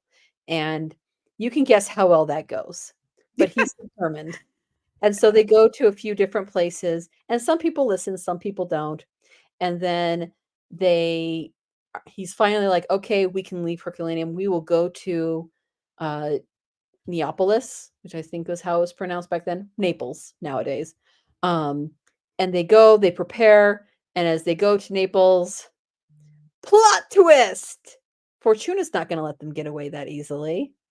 And so then they have to figure out another way to escape, another way to not die from Vesuvius as the days are getting closer and closer. Does Cleo toss them any help or like Cleo's only help was like I'm going to bring Alexander back and let her figure things out. So she does give him a little bit of help, but Fortuna has used her powers and has had other immortals help her to basically keep them from leaving in the traditional senses. And so Cleo's saying this is where Janice pops in because Janice has this ability with doorways and barriers and all that kind of stuff. And so Cleo is like, I'm working with Janice. This is complicated, uh, but we are working to you know keep you from being stuck here. Yeah. Um, and but it takes time. And so uh, there is a bit of a moment where only one of them can leave Herculaneum, and so uh, Alex tells Titus, "You need to leave because if you don't leave, I don't leave. So leave." And he's like, "Okay, fine," but he doesn't actually leave. Well, he leaves Herculaneum, but he doesn't leave the what I call the death zone, the space that Vesuvius is going to erupt and destroy. And so Was quite it, a there was quite a death zone. yes, there was a It was very not a small that Vesuvius is just there the destructive power of it did not have a small footprint. It yes, was yeah. quite a bit. And so but he's like, I have to go help someone else. And Alex doesn't find out about this until the end. And when she does find out about it, she's very annoyed because it ends up being that when he does finally get to safety, Fortuna plays a dirty trick and they end up having to escape together. And I'm trying not to do too many spoilers because, I want people to read the book. So we And should cut to obvious, the excerpt so you don't yeah. give away too much. And Or for so you anyone Go ahead. Anyone who's worried that the characters will that Alex or Titus are on the death list, they're not. There's going to be at least 9 or 10 books in this series, so Alex and Titus are not on the death list. Even though Until books 9 or 10, then who knows? maybe we'll see. No, in my mind, I think that they'll continue on. They're one of the few who made it out of the Yeah, past. but there's a few. I think that after the point between the end of book 2 and the beginning of book 3, unless the readers trust me that I'm not going to kill off the main characters, they'll be a little upset because there is a bit of a oh no period. But don't worry, the characters are safe because they're not on my death list. They're not in my death note. If you're familiar with that anime.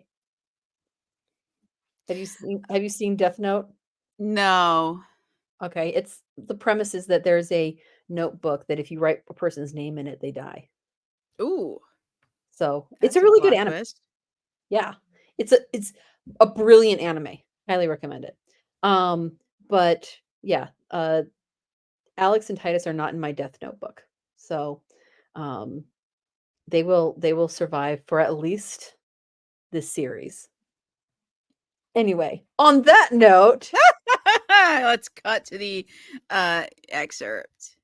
so this is the right at the end of chapter 2, beginning of I don't know if I'll read the beginning of chapter 3, but at least the end of chapter 2, where she's at the museum and she's checking out the stuff.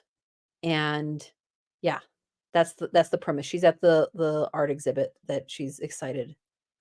Um, and so with that, as soon as I made my way to the second floor, I was in awe. It was a much wider space with a few large vitrines holding various pieces and acting as buffers to control the flow of patrons. In the center of this room was a massive 3-sided freestanding alcove that recreated a full-sized mosaic fresco. Much like the statue Priscilla downstairs, the display was obviously the centerpiece of this atrium, and it took a moment for me to pull my attention from it. I laughed as the thought popped into my mind that it might actually be drawing me in. It was beautiful, and I was definitely going to check it out, but I knew I needed to look at the other pieces we'd loaned to this exhibit first.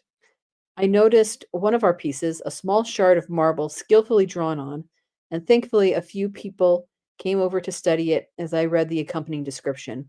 It was a delightful piece, excellently preserved with hints of the original paint still intact, showing off one of the many deities who had been worshipped by the Romans. One of my favorites, and a deity I thought would be appropriate here. Who is that? Another older lady stood next to me and squinted at the piece. Is that supposed to be a person or a goddess? I knew the answer, but it surprised me that the curators hadn't included the information on the description. It's one of the muses, Cleo. The woman looked up at me and frowned. How do you know? The piece is from the museum I work at, the Bremer Silburn estate. The creases in her brow deepened. Where is that? North of here, near Rock Creek Park. She scrunched up her mouth and shook her head. Never heard of the place. Why would they have artwork like this? It wasn't stolen, was it? I shook my head. Why? No, it was part of a collection given to the estate years ago. The Bremer Silburn estate houses. I don't care. Doesn't sound like the place is worth my time. She tottered off, leaving me stunned. Looking back at the piece, I sighed. It was lovely, but faded. Still, you could see the vibrant red dye used to color in Cleo's hair, as well as the remnants of the purple they had used for her robe. Everything else that hadn't been vibrant colors to start with had faded completely by now. But I could imagine how lovely the piece was when the artist had created it. Part of me wished I could go back in time and see how it looked, what it felt like, how exactly it was used. Unfortunately, this was as close as I'd ever get to going back in time. With a sigh, I walked over to the next vitrine and searched for more pieces from the estate. After a bit, I finished looking at everything else in the atrium except for the freestanding alcove. I wanted to save the best for last, at least in this part of the exhibit. As I entered the space, I smiled, pretending I was entering a real life triclinium. In an authentic di- in an authentic dining room from Herculaneum or Pompeii, there would have been 3 couches in the center and small tables between them for food. But here, guests filled the space, marveling at the reconstructed walls. I felt a tug as I entered, gazing at the meticulously detailed art. Letting myself squeeze into one corner, I leaned against the safety rail they'd installed and took in the artwork. There had to be thousands of tiles in this alcove alone. While I knew most of them were recreations used to fill in what remained from 2,000 years ago, I couldn't help but be in awe. When stepping back into the center, the tiles created a flowing design because of the expertly recreated design. Up close, every little detail was visible. There was images of all 9 muses lined up on the wall, each within a thin white frame and a corresponding background. Directly in front of me was Cleo, with her flamboyant red hair, holding a scroll in one hand and a set of tablets in the other. She wore a vibrant seafoam green dress in this display, unlike the piece from the Bremer Silburn estate. If I were a Roman or Greek, I probably would have revered you the most. The thought popped into my head unexpectedly. Not that it was wrong. Maybe it was because I'd always loved history, but Cleo had always resonated with me. Given that I now worked in a museum, chances were, if I'd lived in Roman or Greek times, I would have probably devoted myself to Cleo and her sisters. Would you now? The response to my thought surprised me. It almost sounded like the docent from downstairs. I turned around to see if she'd moved into the space. At the very least, I could ask her some questions about the mosaics. As I turned, expecting to see her behind me, the building shook and people around me in the atrium started screaming. I shrieked myself as another tremor hit, and I tumbled over the safety rail. A heavy gust of hot air hit me, shutting my eyes as it pushed me back into the mosaic. A high pitched whistling noise, like air escaping through a crack, deafened me. I flinched, expecting to hit the cold, hard tiles with my head. Instead, I flew backwards into a free fall as the hot air enveloped me. It sucked away my breath as I tried to scream, my body spinning and tumbling around like a rag doll.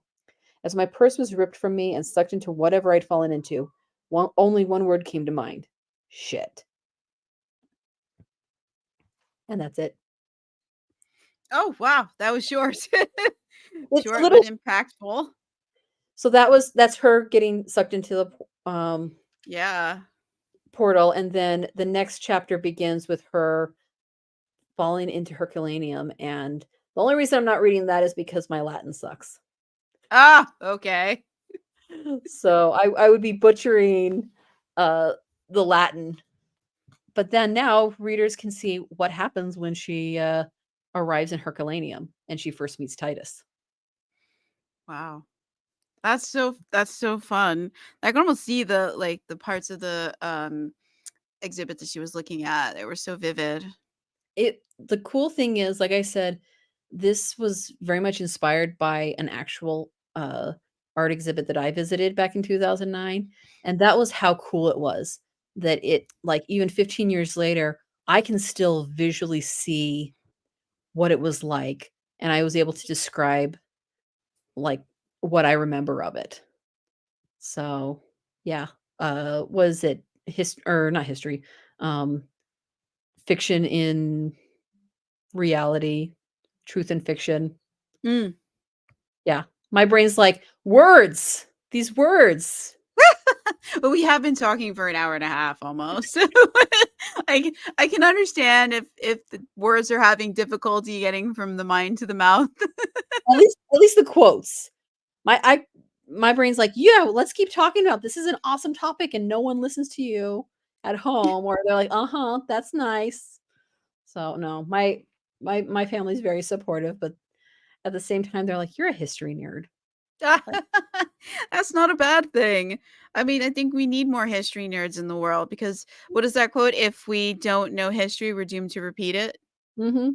And there's definitely a lot of things that are happening in this world right now that are echoes of past Yeah. events that Oh, have I been. like to say that history doesn't repeat itself, but it certainly does rhyme. And so I think that there's a lot of rhyming that's going on. And you can look back even, 80, 100 years in the past and be like, yeah, yeah, that sounds very familiar. So But it's there are, yeah, I could see that. But there are some events that are just like have been happening and that have their roots in like the late 1800s and are still Mhm. playing out today. Yeah. Like particularly like what's going on in like the Middle East right now. But there's other areas of the world like that are experiencing modern twists on old conflicts. Mhm. Well, and even thinking about, the pandemic, the reactions that people had back in 2020 is actually if you study, uh, like, the Spanish influenza in Yeah. 1917, 1918, um, the reactions of people back then and the way people react now, very identical, very similar. And so, I like to laugh, and that's actually something I do talk about. I have my Immortals reference, um, is that, humans don't really change that much. Like, different events happen, but humans are humans, Mm, no matter if they're in, ancient Rome or the modern day. I'm quite sure they were complaining about the politics back then too. Oh, yeah. Oh, yeah. You know what's fascinating? Okay, random historical side note, because 'cause I'm also right now writing the historical notes for, uh, Priestess of Herculaneum, um, where I'm saying this is where if I wrote something in the story, this is the historical precedence for it, because there's a few things that I wrote in the story that might seem like it's a bit of a reach or it's more of the fantasy side, but in reality, there's a historical, tidbit that uh, fact that's based off of. Oh, I love the when there's historical notes included and that sort of information. So Love that stuff. it's same here. I love it because 'cause I'm just like, oh, and but 'Cause then you writing find it, out, like, what they made up, and, like, some of the things that you thought were, like, fantasy or fiction, and you're like, "Oh, crap, that actually happened." yeah. So there was during, uh, the during the Augustan period. So, and even a little bit before the Augustan period. So you have something in Roman law called the Lex Julia, and is a set. This happened over a period of time. Um, the Lex Julia are laws that were written and put into place by the Julian emperors and rulers, starting with like Julius Caesar and then his descendants. And in about 1718 BC, uh, I want to say it was Augustus, added one that actually affects Titus. And what was happening was during that time period, you didn't have a lot of the elite classes, like the patricians, the equites, were not marrying and having enough kids. And so that's where you have the whole law of like if you were a woman and you had 3 sons, then you didn't have to get married, you didn't have to have more kids. You could call it quits because you've had your 3. That came from the Lex Julia, from this particular law. But what was interesting is that, if you were an unmarried woman, uh, you could be penalized financially for not getting married, and it was expected that men, by the time they turned 25, and women by the time they turned 20, to have at least, some offspring or have tried for offspring. Even if their children didn't live long, they had at least had offspring. And so with Titus, he's 25. And at the beginning of this book, uh, Alex makes the joke. She's like, like, because he does really well with his nieces and nephews. And she's like, I'm surprised you're not married. And then it's like awkward silence. And he's like, it's not beneficial for me to be married right now. Which, knowing that if you knew that time period, him not being married and not having kids at the age of 25 would mean that he would be on the receiving end, or his family would be on the receiving end of some of these penalties from this particular law in the Lex Julia. And um, going back to the political aspect of it, it was originally decreed in 1718, like 1817 BC, those 2 years. However, in 9 AD, it was amended to be less strict because you had so many people who were upset about this particular law and um, were making I don't want to say making a fuss, but yeah, they were letting their displeasure be known to the point where they actually had to lessen the severity of the law because it was affecting not just the upper classes, but a large swath of Roman society. And so talking about how, with politics, people have always complained about stuff. Yes, absolutely. Even the things that we now think of like, oh, yeah, that's totally normal for Roman culture. No, back then they're like, no, nope, you can't tell us what to do. So I thought that was absolutely fascinating. That Um, is. That's a rough law though, because especially yeah. like with the infant mortality rate being quite high and the death rate for women with Hmm. children, like that just seems like a harsh kind of law, even with the monetary penalties for not doing it. Like you could lose your life, you Yeah. know? But the see like the emperors of Rome were not exactly known for being very sympathetic. Most of them. There are a few. So this also comes into play with my book and with Titus. So the emperor during the time of Herculaneum of Vesuvius is Titus. His name is also Titus. Um, and while he was not a emperor for a very long time because he had a mysterious illness that caused his death, um, which is very considering how many emperors had suspicious illnesses that led to their death. I'm surprised not more people are thinking that something shady was going on. But There he were a was lot of things that could kill you back then because they didn't know yeah, about like sanitation. I mean, they did actually. The Romans did have some sanitation, but they didn't know why it worked. yeah. They knew it worked. They didn't know why. Yeah, they couldn't Um, like put it under a microscope and see what was swimming around in the water. yeah. But um the Emperor Titus, after the eruption of Vesuvius, was actually known to have went down there and emptied his personal coffers to help the survivors in that area. Um, and so that's kind of an interesting um, uh, thing that that I didn't know, and I found out when I was researching is that you did have some emperors who um, when it came to stuff like we need to keep the Roman Empire growing and keep the population rate up, uh, yeah, they could be pretty strict, but at the same time, they could also be compassionate in the case of like you know a natural disaster. And I actually touch on that because the reason that Titus, Alex's beau, um, the reason he is in Herculaneum and he can't just go back to Rome is because of um, some trouble in the Roman military. He was in the Roman military, and then someone wanted him dead.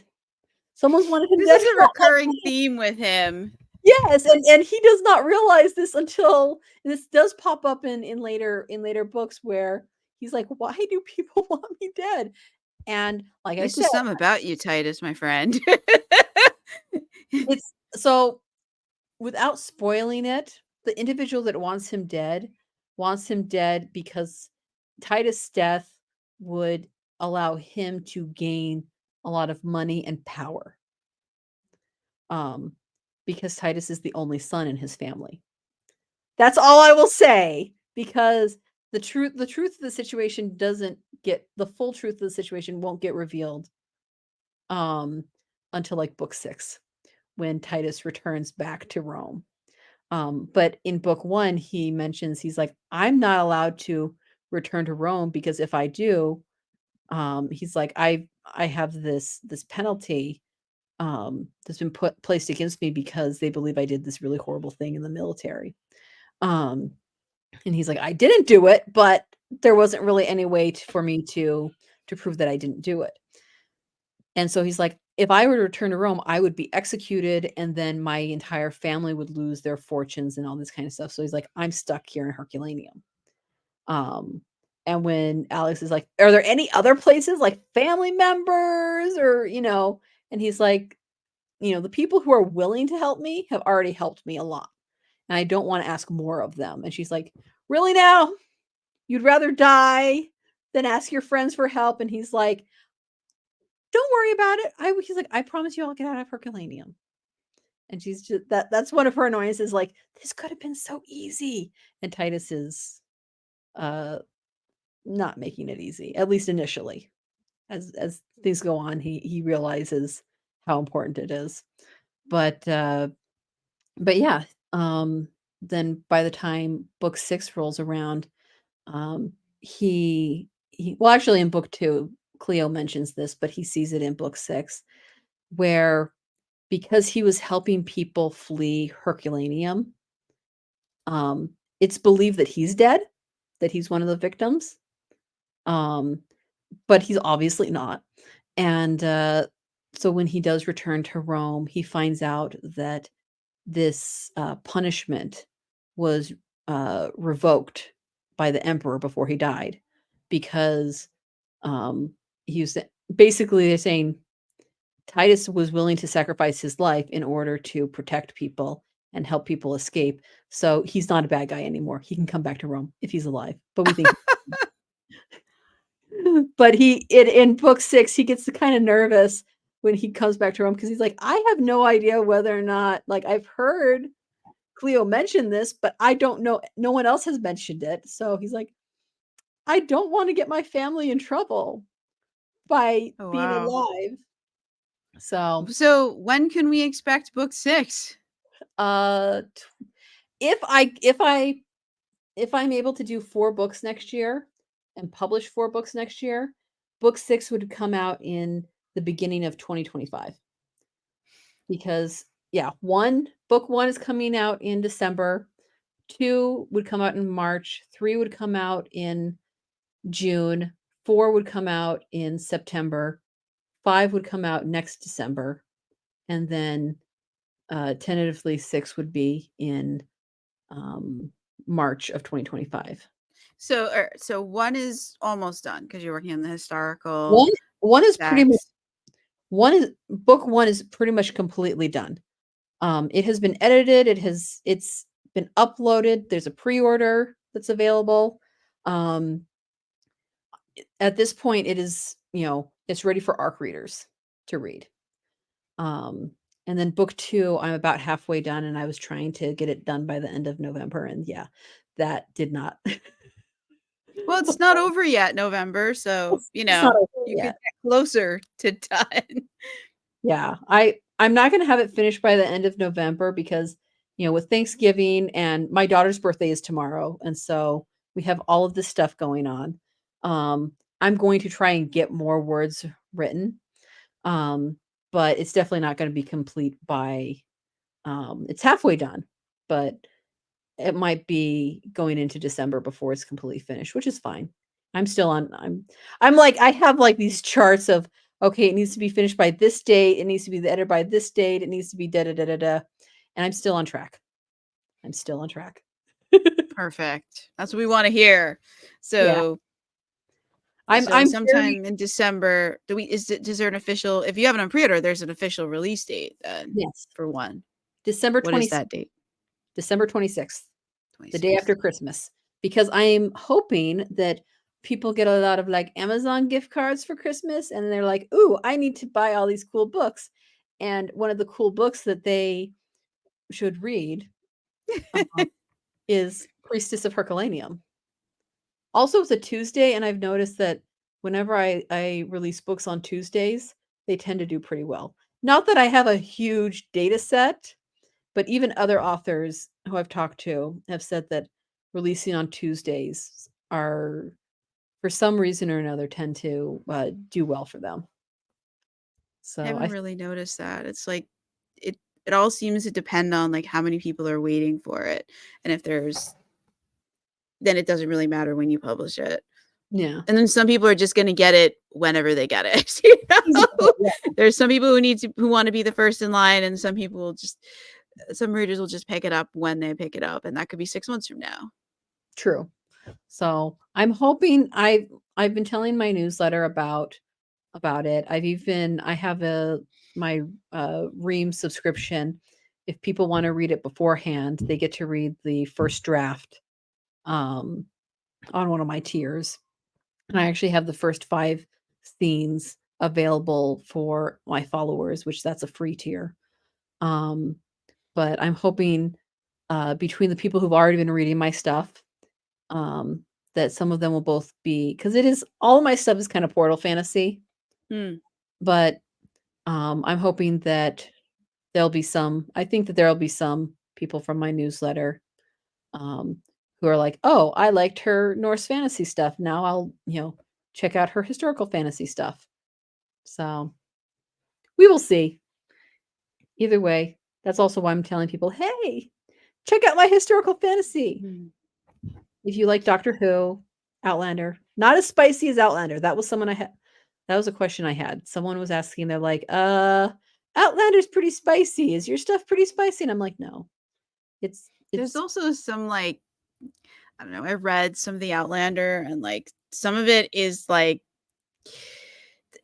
I mean, the spice is fine, but like some of it is just like I'm it's very particularly talking about Voyager here, which is just creepy, and like there's just like, especially the whole thing with, not to spoil it for anybody, but with Jamie's like younger brother and that older woman, and like I don't know, it was Haiti or Dominican Republic, or like where there was a whole, there's there's just some very, and then the whole thing with her daughter, and uh, there was just like, there's some very questionable, there's some, just, there's definitely trigger warnings in there. There's oh, definitely like sexual abuse and sexual violence, and I was not expecting that at all. yeah. I will They say with also time, drag the as the books go on, they get longer, and like less stuff yeah, actually happens in them. It's more day to day, which could be cool if there was like a point to it. If we were like, if there was somewhere that the story was trying to get to, yeah. particularly talking about A Breath of Snow and Ashes, I think it was. That book was really hard to get. That was the last one that I checked out of it. I was like, okay, I can't do this anymore. I I only need read the first book. something. I only read the first book. The first book is really good. The other books are Yeah. not like it at all. Like Okay. the second book is very different, and just it takes a turn. It's Okay.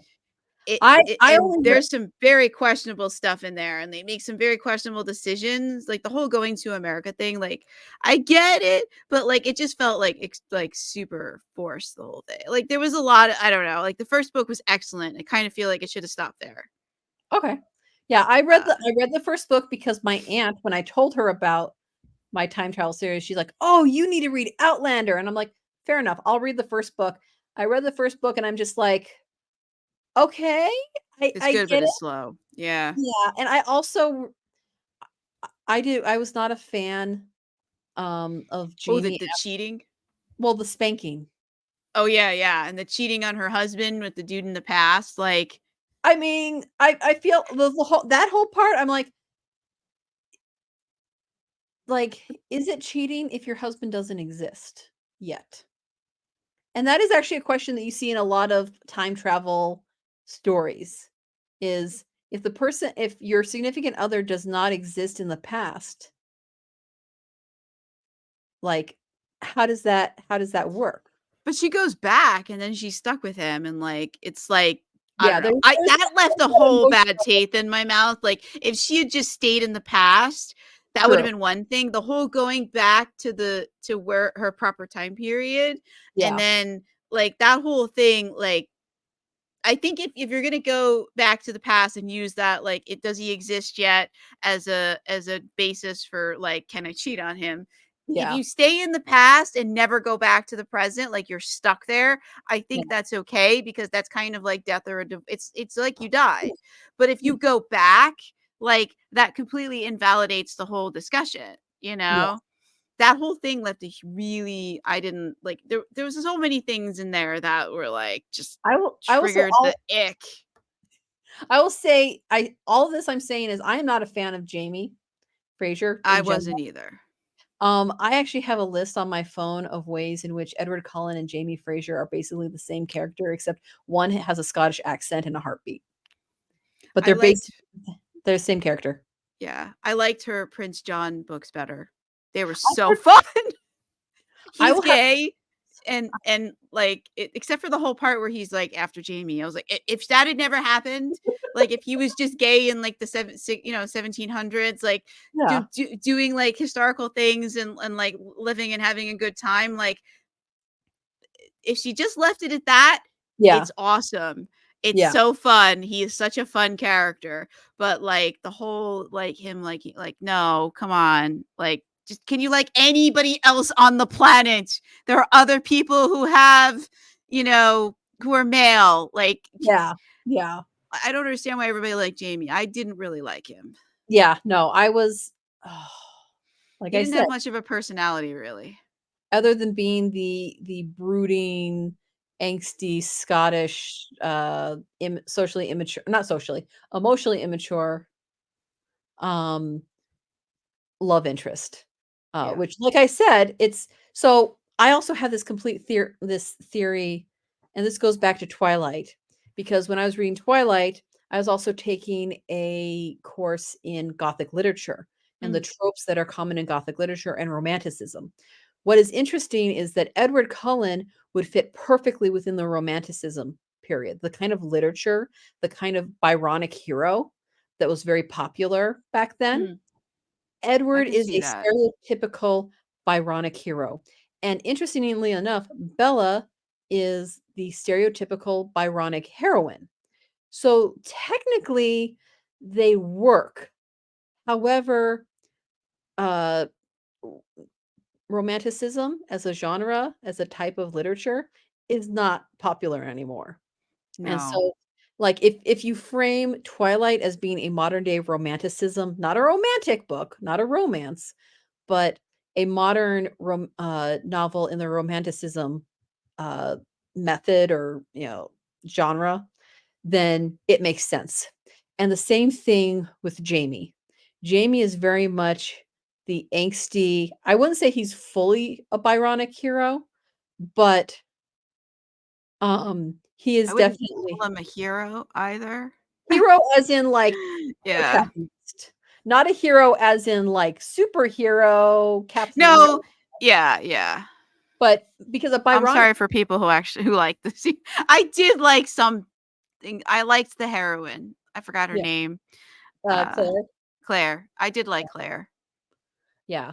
Although I have a feeling from what I've read other people reading, um, that from what it sounds like is that her husband in the 1940s is also kind of an emotionally immature Oh, individual. yes. And so I'm guessing she just has a type, which He is an well, he's if I remember correctly, he's, like, emotionally unavailable, mhm, very repressed, if I'm remembering this correctly. There weren't a lot of scenes with there he was in there weren't a whole lot like, if you take the series as a whole, there's not a whole lot of scenes with him.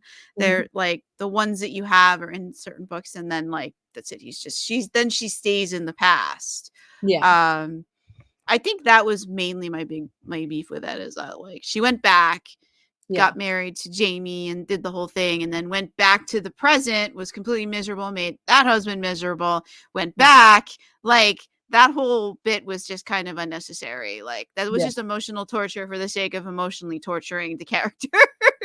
There was not a I think that I didn't there was a lot of that, and that's why I yeah, finally quit because there was just a lot of unnecessary emotional torture over, yeah, like, miscommunications and just, like, there was no way she was gonna spend that much time in the past in love with Jamie and not be happy being in there was just no way, like, yeah. it was like, "Girl, I liked her up until that point because I was like, you're smart enough to realize that you are not gonna be happy going back to the present, you're going to absolutely hate it."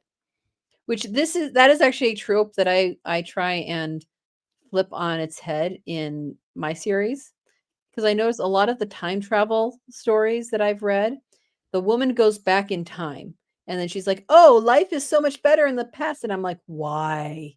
No, it's Why?" not, they don't I mean, Exactly. yeah. But I'm like, "What happens if the man comes to the future?" And so that's what I have with Titus is that he arrives in the future and then he has to adapt. That the world is a Oh, that's very different cool. So I guess that's a spoiler, kind of. Not really. I don't know. That's But he pretty cool though. That's a really cool twist because like that's a more believable twist on it because like I could see them being overwhelmed and then being like the whole novelty of taking a shower, like how yes. easy it is. And Well, I like you have don't have to lug water anywhere. I know Romans had, better yeah. plumbing than some other folks. But he so in ancient Rome, a common way of public transportation, especially between cities, was ledicas, which were basically portable couches, and they would have ledicari. And I am probably butchering these words, but I apologize. Um, Ledicari were either slaves or servants or hired people to that would carry the Ledica from place to place. And so, like, you had wagons, you had chariots, you had that kind of stuff, but you didn't necessarily have cars like we know them. And Yeah. So you so, could travel without other people if you wanted to be totally alone with your thoughts. exactly. And so, I actually have when they come back um, to the future, Back to the Future, um, Titus, when they go out in public, I also tap into this is where some of the science fiction or sciency side comes in. I have Cleo basically douse herself and Titus in uh not alcohol, the hand sanitizer Okay. because she's like, you do not have the germ profile yet to survive in the modern era. And I want That's to true. keep you safe. So she actually when she comes to get them because they pop back into the museum. Um, uh, she's like, "I'm gonna put hand sanitizer on you, and here's a K95 mask, and here's here's some PPE, and you do not have the germ profile to survive here, and I don't want you dying. I just saved your butt. I do not want you dying from a common cold." And a little bit of the fiction part of that is that they do have some magic to have certain spaces uh somewhat sanitized. Um but part of him coming to the future is that he basically has to get a whole bunch of like shots and inoculation and stuff so that his body a lot of these germs that did not exist in or that he didn't have exposure to in ancient Rome, he now has exposure to.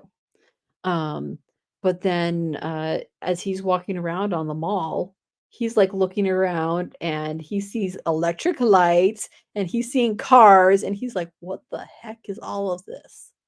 And even though I don't go too deep into it, I do have Alex realize she's like, "These things that I wouldn't think about, like, I wouldn't, be focused on or, I'm just like, "Oh, yeah, that's here." He's looking at it from, "Holy crap, what is this?" And not like in a scared way, but just like in awe of what's, what's around me. And so he has a lot of that. And that uh goes into book 2 where he is exploring the modern world and trying to find his place in it and how he and Alex fit together. So, but I will say talking about trigger warnings, I will say with Priestess of Herculaneum, I do touch on some of the rougher aspects of history. Not as gritty or as dark. I won't say dark, but not as gritty or realistic as say like Outlander or other historical fiction. But um Alex ends up there is another character in the book who is being tormented by Fortuna, the same person who is messing around with Alex and Titus. Um, and he is led to believe that Alex is his dead wife. And so he chases after her, obsessed with gaining his getting his wife back. And um their first interaction is very not very, but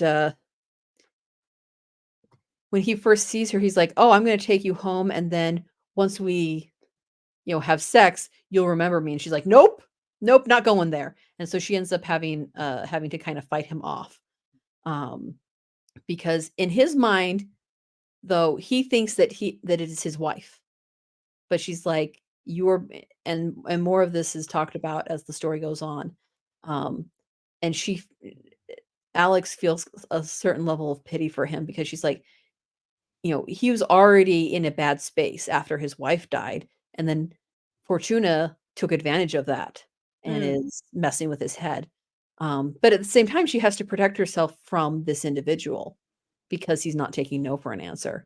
And there's also, with that character, touches upon some of the less savory things about Roman culture, such as the fact that masters were allowed to do whatever they wanted to their slaves, and how that affected the people who weren't necessarily in a position of power. So, as well as, Life I'm also almost didn't have as much value back then. I mean, exactly. it had value based on your social station.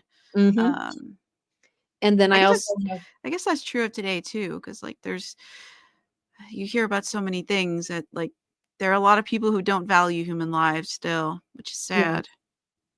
And it's like I said, humans have been humans throughout time. And that's, like I said, that's the theme that I do touch upon in the story, is that, um the ancient Romans and us, modern people, uh, were more similar than we think, for better or for worse. Another trigger, um, is that one of the characters is pregnant and has a stillborn child, and Alex has to deal with that. And this is the reason that this is in the book, is because that was a very common thing in ancient Roman times. Like you mentioned before, infant Yeah. mortality was super high, and it was like, how do people deal with that? And um, I have it where Titus's family, they have pre-made coffins because their family has had like, the infant mortality rate in their family has been so much higher than even other people in society around them. And I mean, so it was until modern medicine really, really the last like 100 years or so, I think. I could be wrong about this, but like surviving just to the age of 5 was like an accomplishment. And a lot of children just didn't yeah. because of disease, malnutrition, accidents, because Yeah. there wasn't Oh, yeah, absolutely. safety, you know? Well, if you think about, like, And there was germs child and labor. stuff, Yeah. uh, germ theory wasn't even really known about or talked about or researched in science until about the 1920s. Yeah. So prior to the 1920s, you knew that people got sick, but and that there were certain things that would heal them or make them get better, but it didn't always work. And I they weren't you know even washing their hands. Yeah. Like, they Oh, yeah. there was there was, like, they would perform autopsies and then go, help Do women give birth, not washing their hands and bringing all of you that. you know what's interesting is in the 1800s, I forget who the man is. Um, the man who was saying, "Hey, there's a correlation and you need between, people dying and not washing your hands and everything." He was actually, this is kind of a tragic story. He was ridiculed for that idea. And when he, I think, got injured or got sick, and the doctor who was trying to, help him basically didn't clean his hands, and so he ended up dying uh of an illness, of, infection that could have been prevented. But Yes. he was mocked and ridiculed by the scientific community at the time because they're like, "Oh, that's not possible," only to come to find out, less than 100 years later, that yes, that is actually the case. So you Yes. didn't germ theory did not exist until, I wanna say, like, the 20s, and, Yeah. And even then, it was an uphill battle because a lot of, like, doctors did not believe in it. They did yeah, not they didn't, like, they didn't just turn around and be like, "Oh, okay, let's wash it." No, it was an uphill battle, and there had to be, like, um, you know, like, that's why we have governing bodies over mhm, hospitals and medical things now, is because they to force people to do things that are good Yeah, for exactly. patients. Because Exactly. not everybody believed that, and like and like, I forget when it was in history that like barbers, you know, also did surgery. That's actually from ancient times to, I wanna say through the Middle Ages because you had the barbers and surgeons, they're the ones who had the sharp tools. Mm-hmm. So He's cutting your limbs and cutting your hair. exactly, exactly. So, yeah, there was especially in ancient times, there was a lot of, uh there was a lot of death.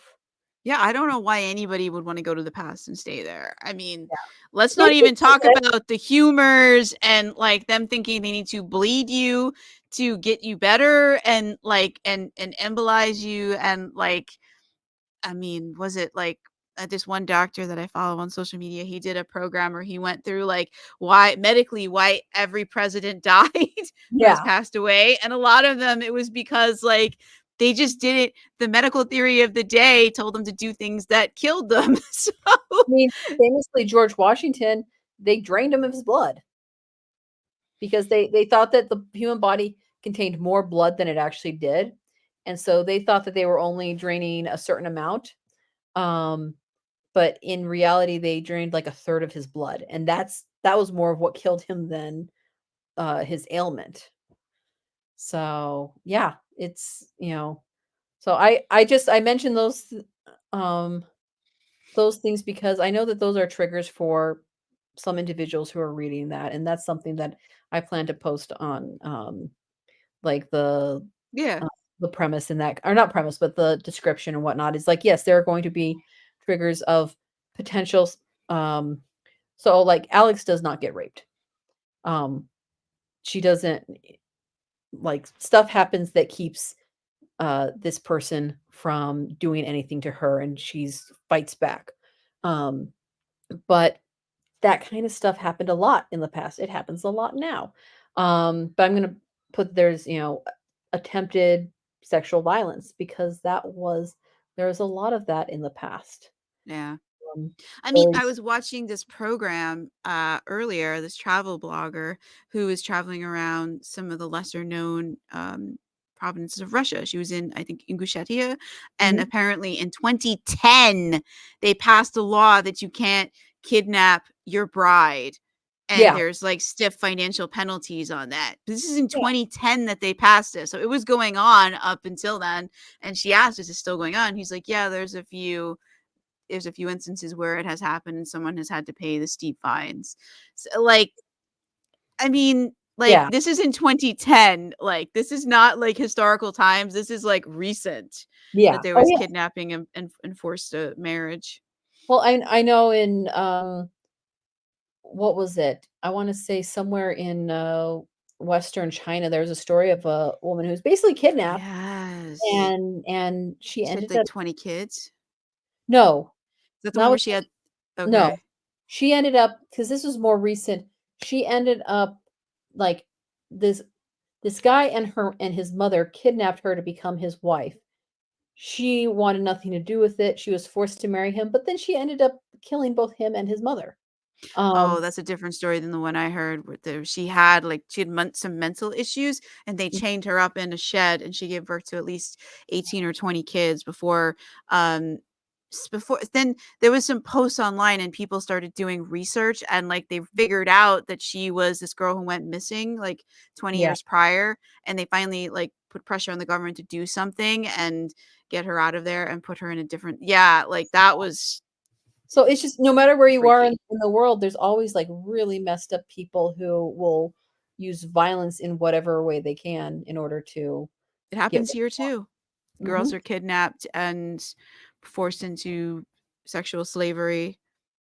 Yeah, and so it's while I don't like to necessarily go deep into that, I'm also not gonna say, "Oh, this didn't happen in the past." Yeah.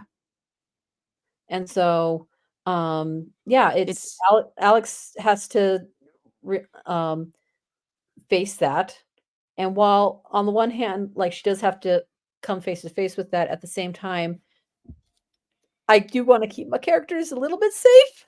I'm not gonna go George R. R. yeah. Martin on them. So, I think but he enjoyed that though. yeah, no.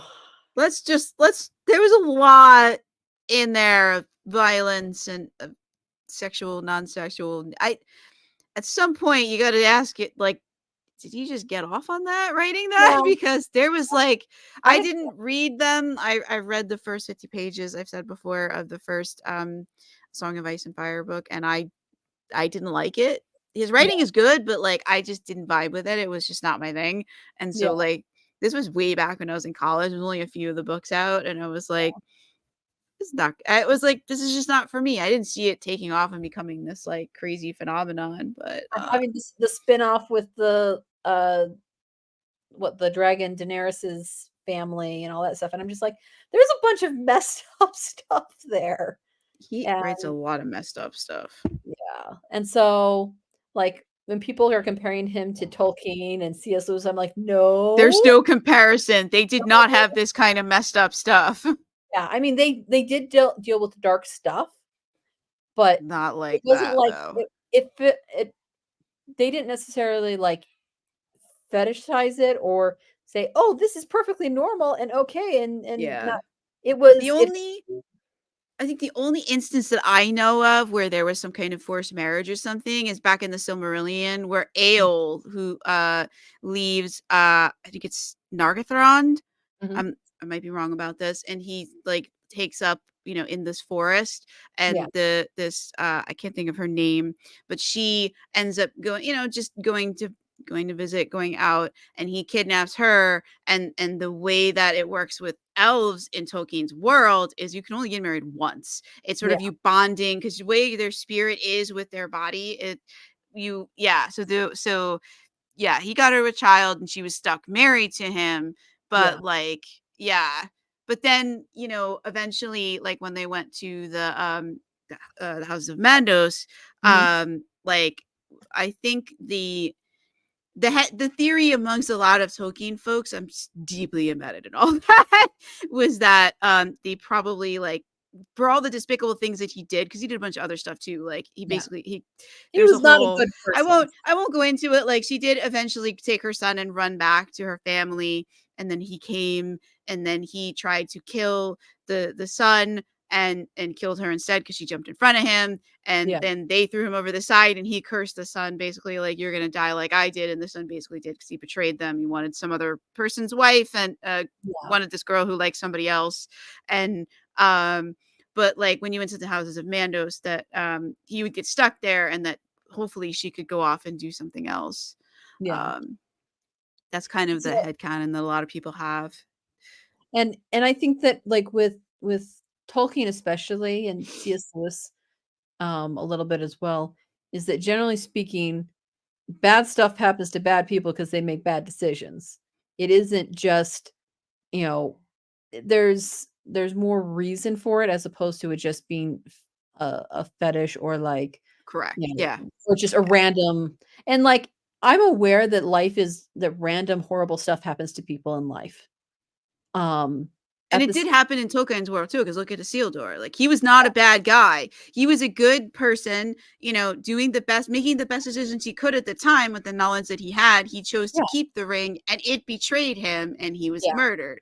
So bad things do also happen to good people in Tolkien's world. But like you said, they made a bad decision. He did exactly. not, he chose to keep the ring because, they went to so much trouble to cut it off, thinking that this would, give them some protection or whatever from like, because there was also this like historical like because before there was Sauron, there was his boss, you Yeah. know, and it's yeah. I Anyway, yeah. I'm getting way off into the I feel weeds like because I love this stuff. Tolkien is a very different breed than George R. R. Martin. Oh yes, there's And not really a comparison there. you can definitely whether it is in high fantasy, uh, urban fantasy, historic fantasy, any kind of writing, you can write a very good, compelling story, even if it is graphic or gritty, without it feeling like you're reveling too much in the bad things that are happening. Like that is possible to do. You can deal I fully agree. with dark subjects and not feel like you're rooting for the bad stuff to happen. Obviously, there's some genres where things do have to get dark, like horror and certain dark fantasies. Um, but that's more of a trope within the genre Mm, itself. So, yeah. but yeah, for my stuff, um I won't say it's keeping it light, but it's more of like, I think, talking about Doctor Who. Doctor Who will deal with some pretty tragic stuff. And people have said some of the episodes delve into horror. Um, but there is always that underlying feeling of hope that things will get better, or with a lot of the episodes, even if things seem bleak, things will get resolved. Right. And that is kind of the mood that I try to do with my stories, whether it is my Norse fantasy or my historical fantasy, is that even if the characters are dealing with some pretty dark stuff, or otherwise, emotionally heavy materials, um, there is still that underlying uh, idea that there's hope that things will get better. Even if it takes a couple of episodes, even if it takes a couple of books, things will get better in the end. Because I'm just like, I can't write any other way. There has to be some light at the end of the tunnel. Yeah, yeah, I understand that. I'm the same way. I mean, I don't think my books get as dark as other people's, Yeah. but I think there are a few, but it always gets better. Yeah. So Because that's sort of like what we want to see in the world. That if bad things happens because some people make some bad decisions and affects others, that other people make good decisions that then counteract that exactly. or flip it And around. for me, it is books have always been a form of escapism, fantasy, whether it is like epic fantasy, historical fantasy, urban, any kind of fantasy. I'm escaping into that world with those characters. And if there's a lot of dark stuff going on or emotionally heavy stuff going on in my life, I don't want to necessarily go into a story where, and I don't want to say it doesn't have a happily ever after, but where it just feels like gloom and doom and nothing's going to go right. I want to feel that hope. Mm, yeah. So once again, that informs my, like, how I write. So that's what readers can expect for my stuff. So, and I'm realizing we've been talking for over Yeah. 2 hours. Yeah. I just noticed that too. I was like, "Wow, where did the time go?"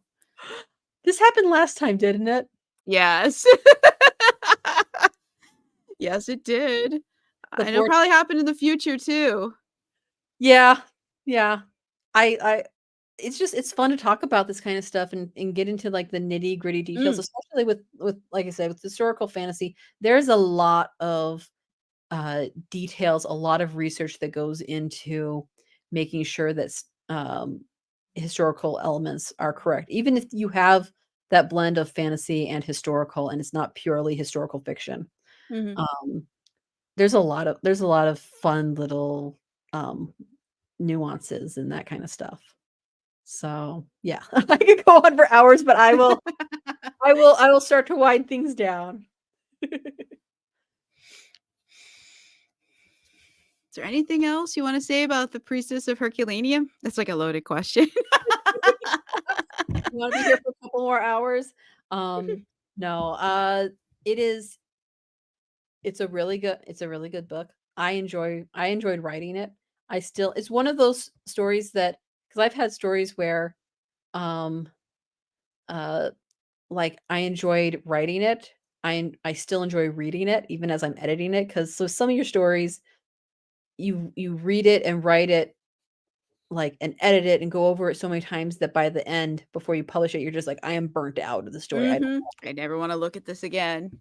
I have not had that with this." Like, I still, and part of me is like, "Is this me being biased towards my own stuff?" But no, I've had stories that I'm like, I need a break from it. But no, like, this world, the books, like, I could write I could write a lot more, and I'm not just saying that because it's the first book in the series, but it's a fun series. It's the characters are fun. There's always something new that's popping up that I'm like, "Oh, that'd be fun to write about." Ooh. This is also definitely a series that, um, will kind of blend genres, so to speak, or tropes or stuff from, other genres. So, like, especially as the stories go on, you'll meet characters who are more paranormal than just being time travelers or being immortals. One of Cleo's kids is a vampire. He's a good vampire though. The main characters don't actually know this until they've known him for a while. So yeah, mythological creatures exist in this world. So there's that urban fantasy element. Um, and uh, yeah, there's a lot. It sounds like it. Oh, it sounds awesome. And you said it's coming out December 26th of Ye 2023. Yes, And you might be able to get book 2 in March of 2024. yes, that is my plan. So I that I my goal is to publish the next 4 books in the series by this roughly this time next year. So people will have plenty of stuff to read, and they'll be the I already know what places. Book 1 takes place in 2009. Book 2 takes place in Morocco around 859. So people who like to nerd out on, like, universities, um, and libraries and that kind of stuff, will like that book. Book 3 or that's book 3 is in Morocco. Book 4 takes place in Camp Sevier right before World War One. Um, and part of the plot of that is that Alex and Titus have to keep bad guys from starting the Spanish influenza early. Oh, And wow. so there is someone who's wanting to mess around with Camp Sevier because some of the soldiers in Camp Sevier ended up being very instrumental in ending World War One. And so that's book 4. So that takes place in like 1917. And then book 5 takes place in Jockey Hollow in 1779, 1780-ish. Um, and that was an important time period because it was very instrumental morale-wise for those who ended up fighting in Yorktown. So even though there weren't any major battles that took place in at Jockey Hollow, uh, um, that was actually a very important place in the And Revolutionary I War. live just down the road from Yorktown. Wait, you do now or in the Oh, I past? do. I do right now. Wait, which The Yorktown?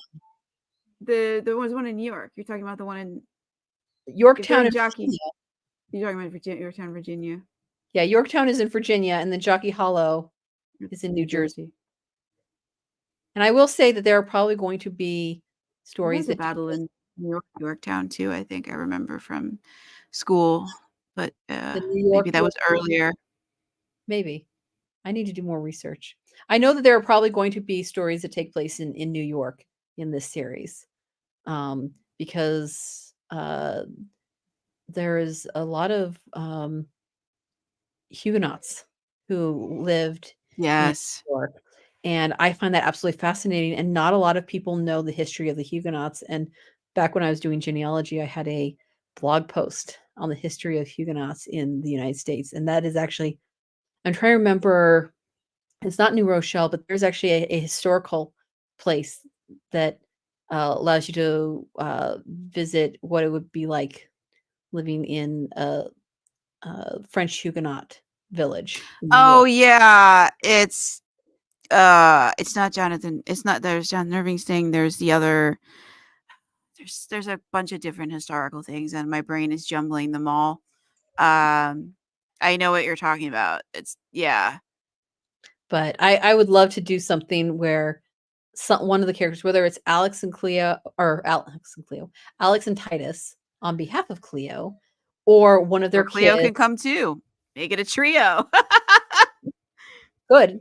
But have someone who is, someone or something that is happening that involves um the French Huguenots in New York. So many story ideas. But it all starts in Herculaneum, Priestess of Herculaneum. So if you want to read about more of these fun places and what's going to happen with time travelers and all that kind of stuff, then check out Priestess of Herculaneum, coming out in a little over a month. December 26, 2023. Mark that on your calendars, folks. Actually, go pre-order it. You don't need to mark it on your calendar. You can just pre-order it, and then it'll arrive on the 26th. On the 26th. Yeah. And you can have a fun read over the holidays. So that's my spiel. And you're sticking to it. This has been fun. Thank you so much for coming back here. Yeah. We talked about the Priestess of Herculaneum and like a million other things that are all tangentially related. Of course.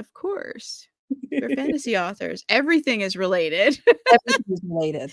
That should be like a motto. I'm a fantasy author. Everything is related. Yes. I might put you in a book someday because why not? It's fantasy. You may never know it. Exactly. So, well, I've enjoyed being on today. You're welcome to come back with the next book so we can get some more spoilers out of you. Yeah, I will. Well, that'll be March probably. You'll see me in a few months. Cool. Yay. March is sort of an ugly weather month in New York, so yeah, I'll be indoors hiding from it. I hate the weather in the winter here. Really. Yeah, I don't know if I can complain too much being in Southern California. I think the weather here is a little bit better. Yeah, I mean, lately it's just all over. We actually 40s, had 60s. For the first time since I've moved to where I live now, that we had a thunderstorm, like in the first 4 years here. Like weather has gotten weird. Last March we had snow in the valley, which I heard about that, and I was like, "That's right. Give them some of the snow and send it away from us. I don't feel like shoveling it." But then it melted. Like you guys didn't actually get the full snow experience. You didn't have to like shovel it. It was there for 20 minutes and then it was gone.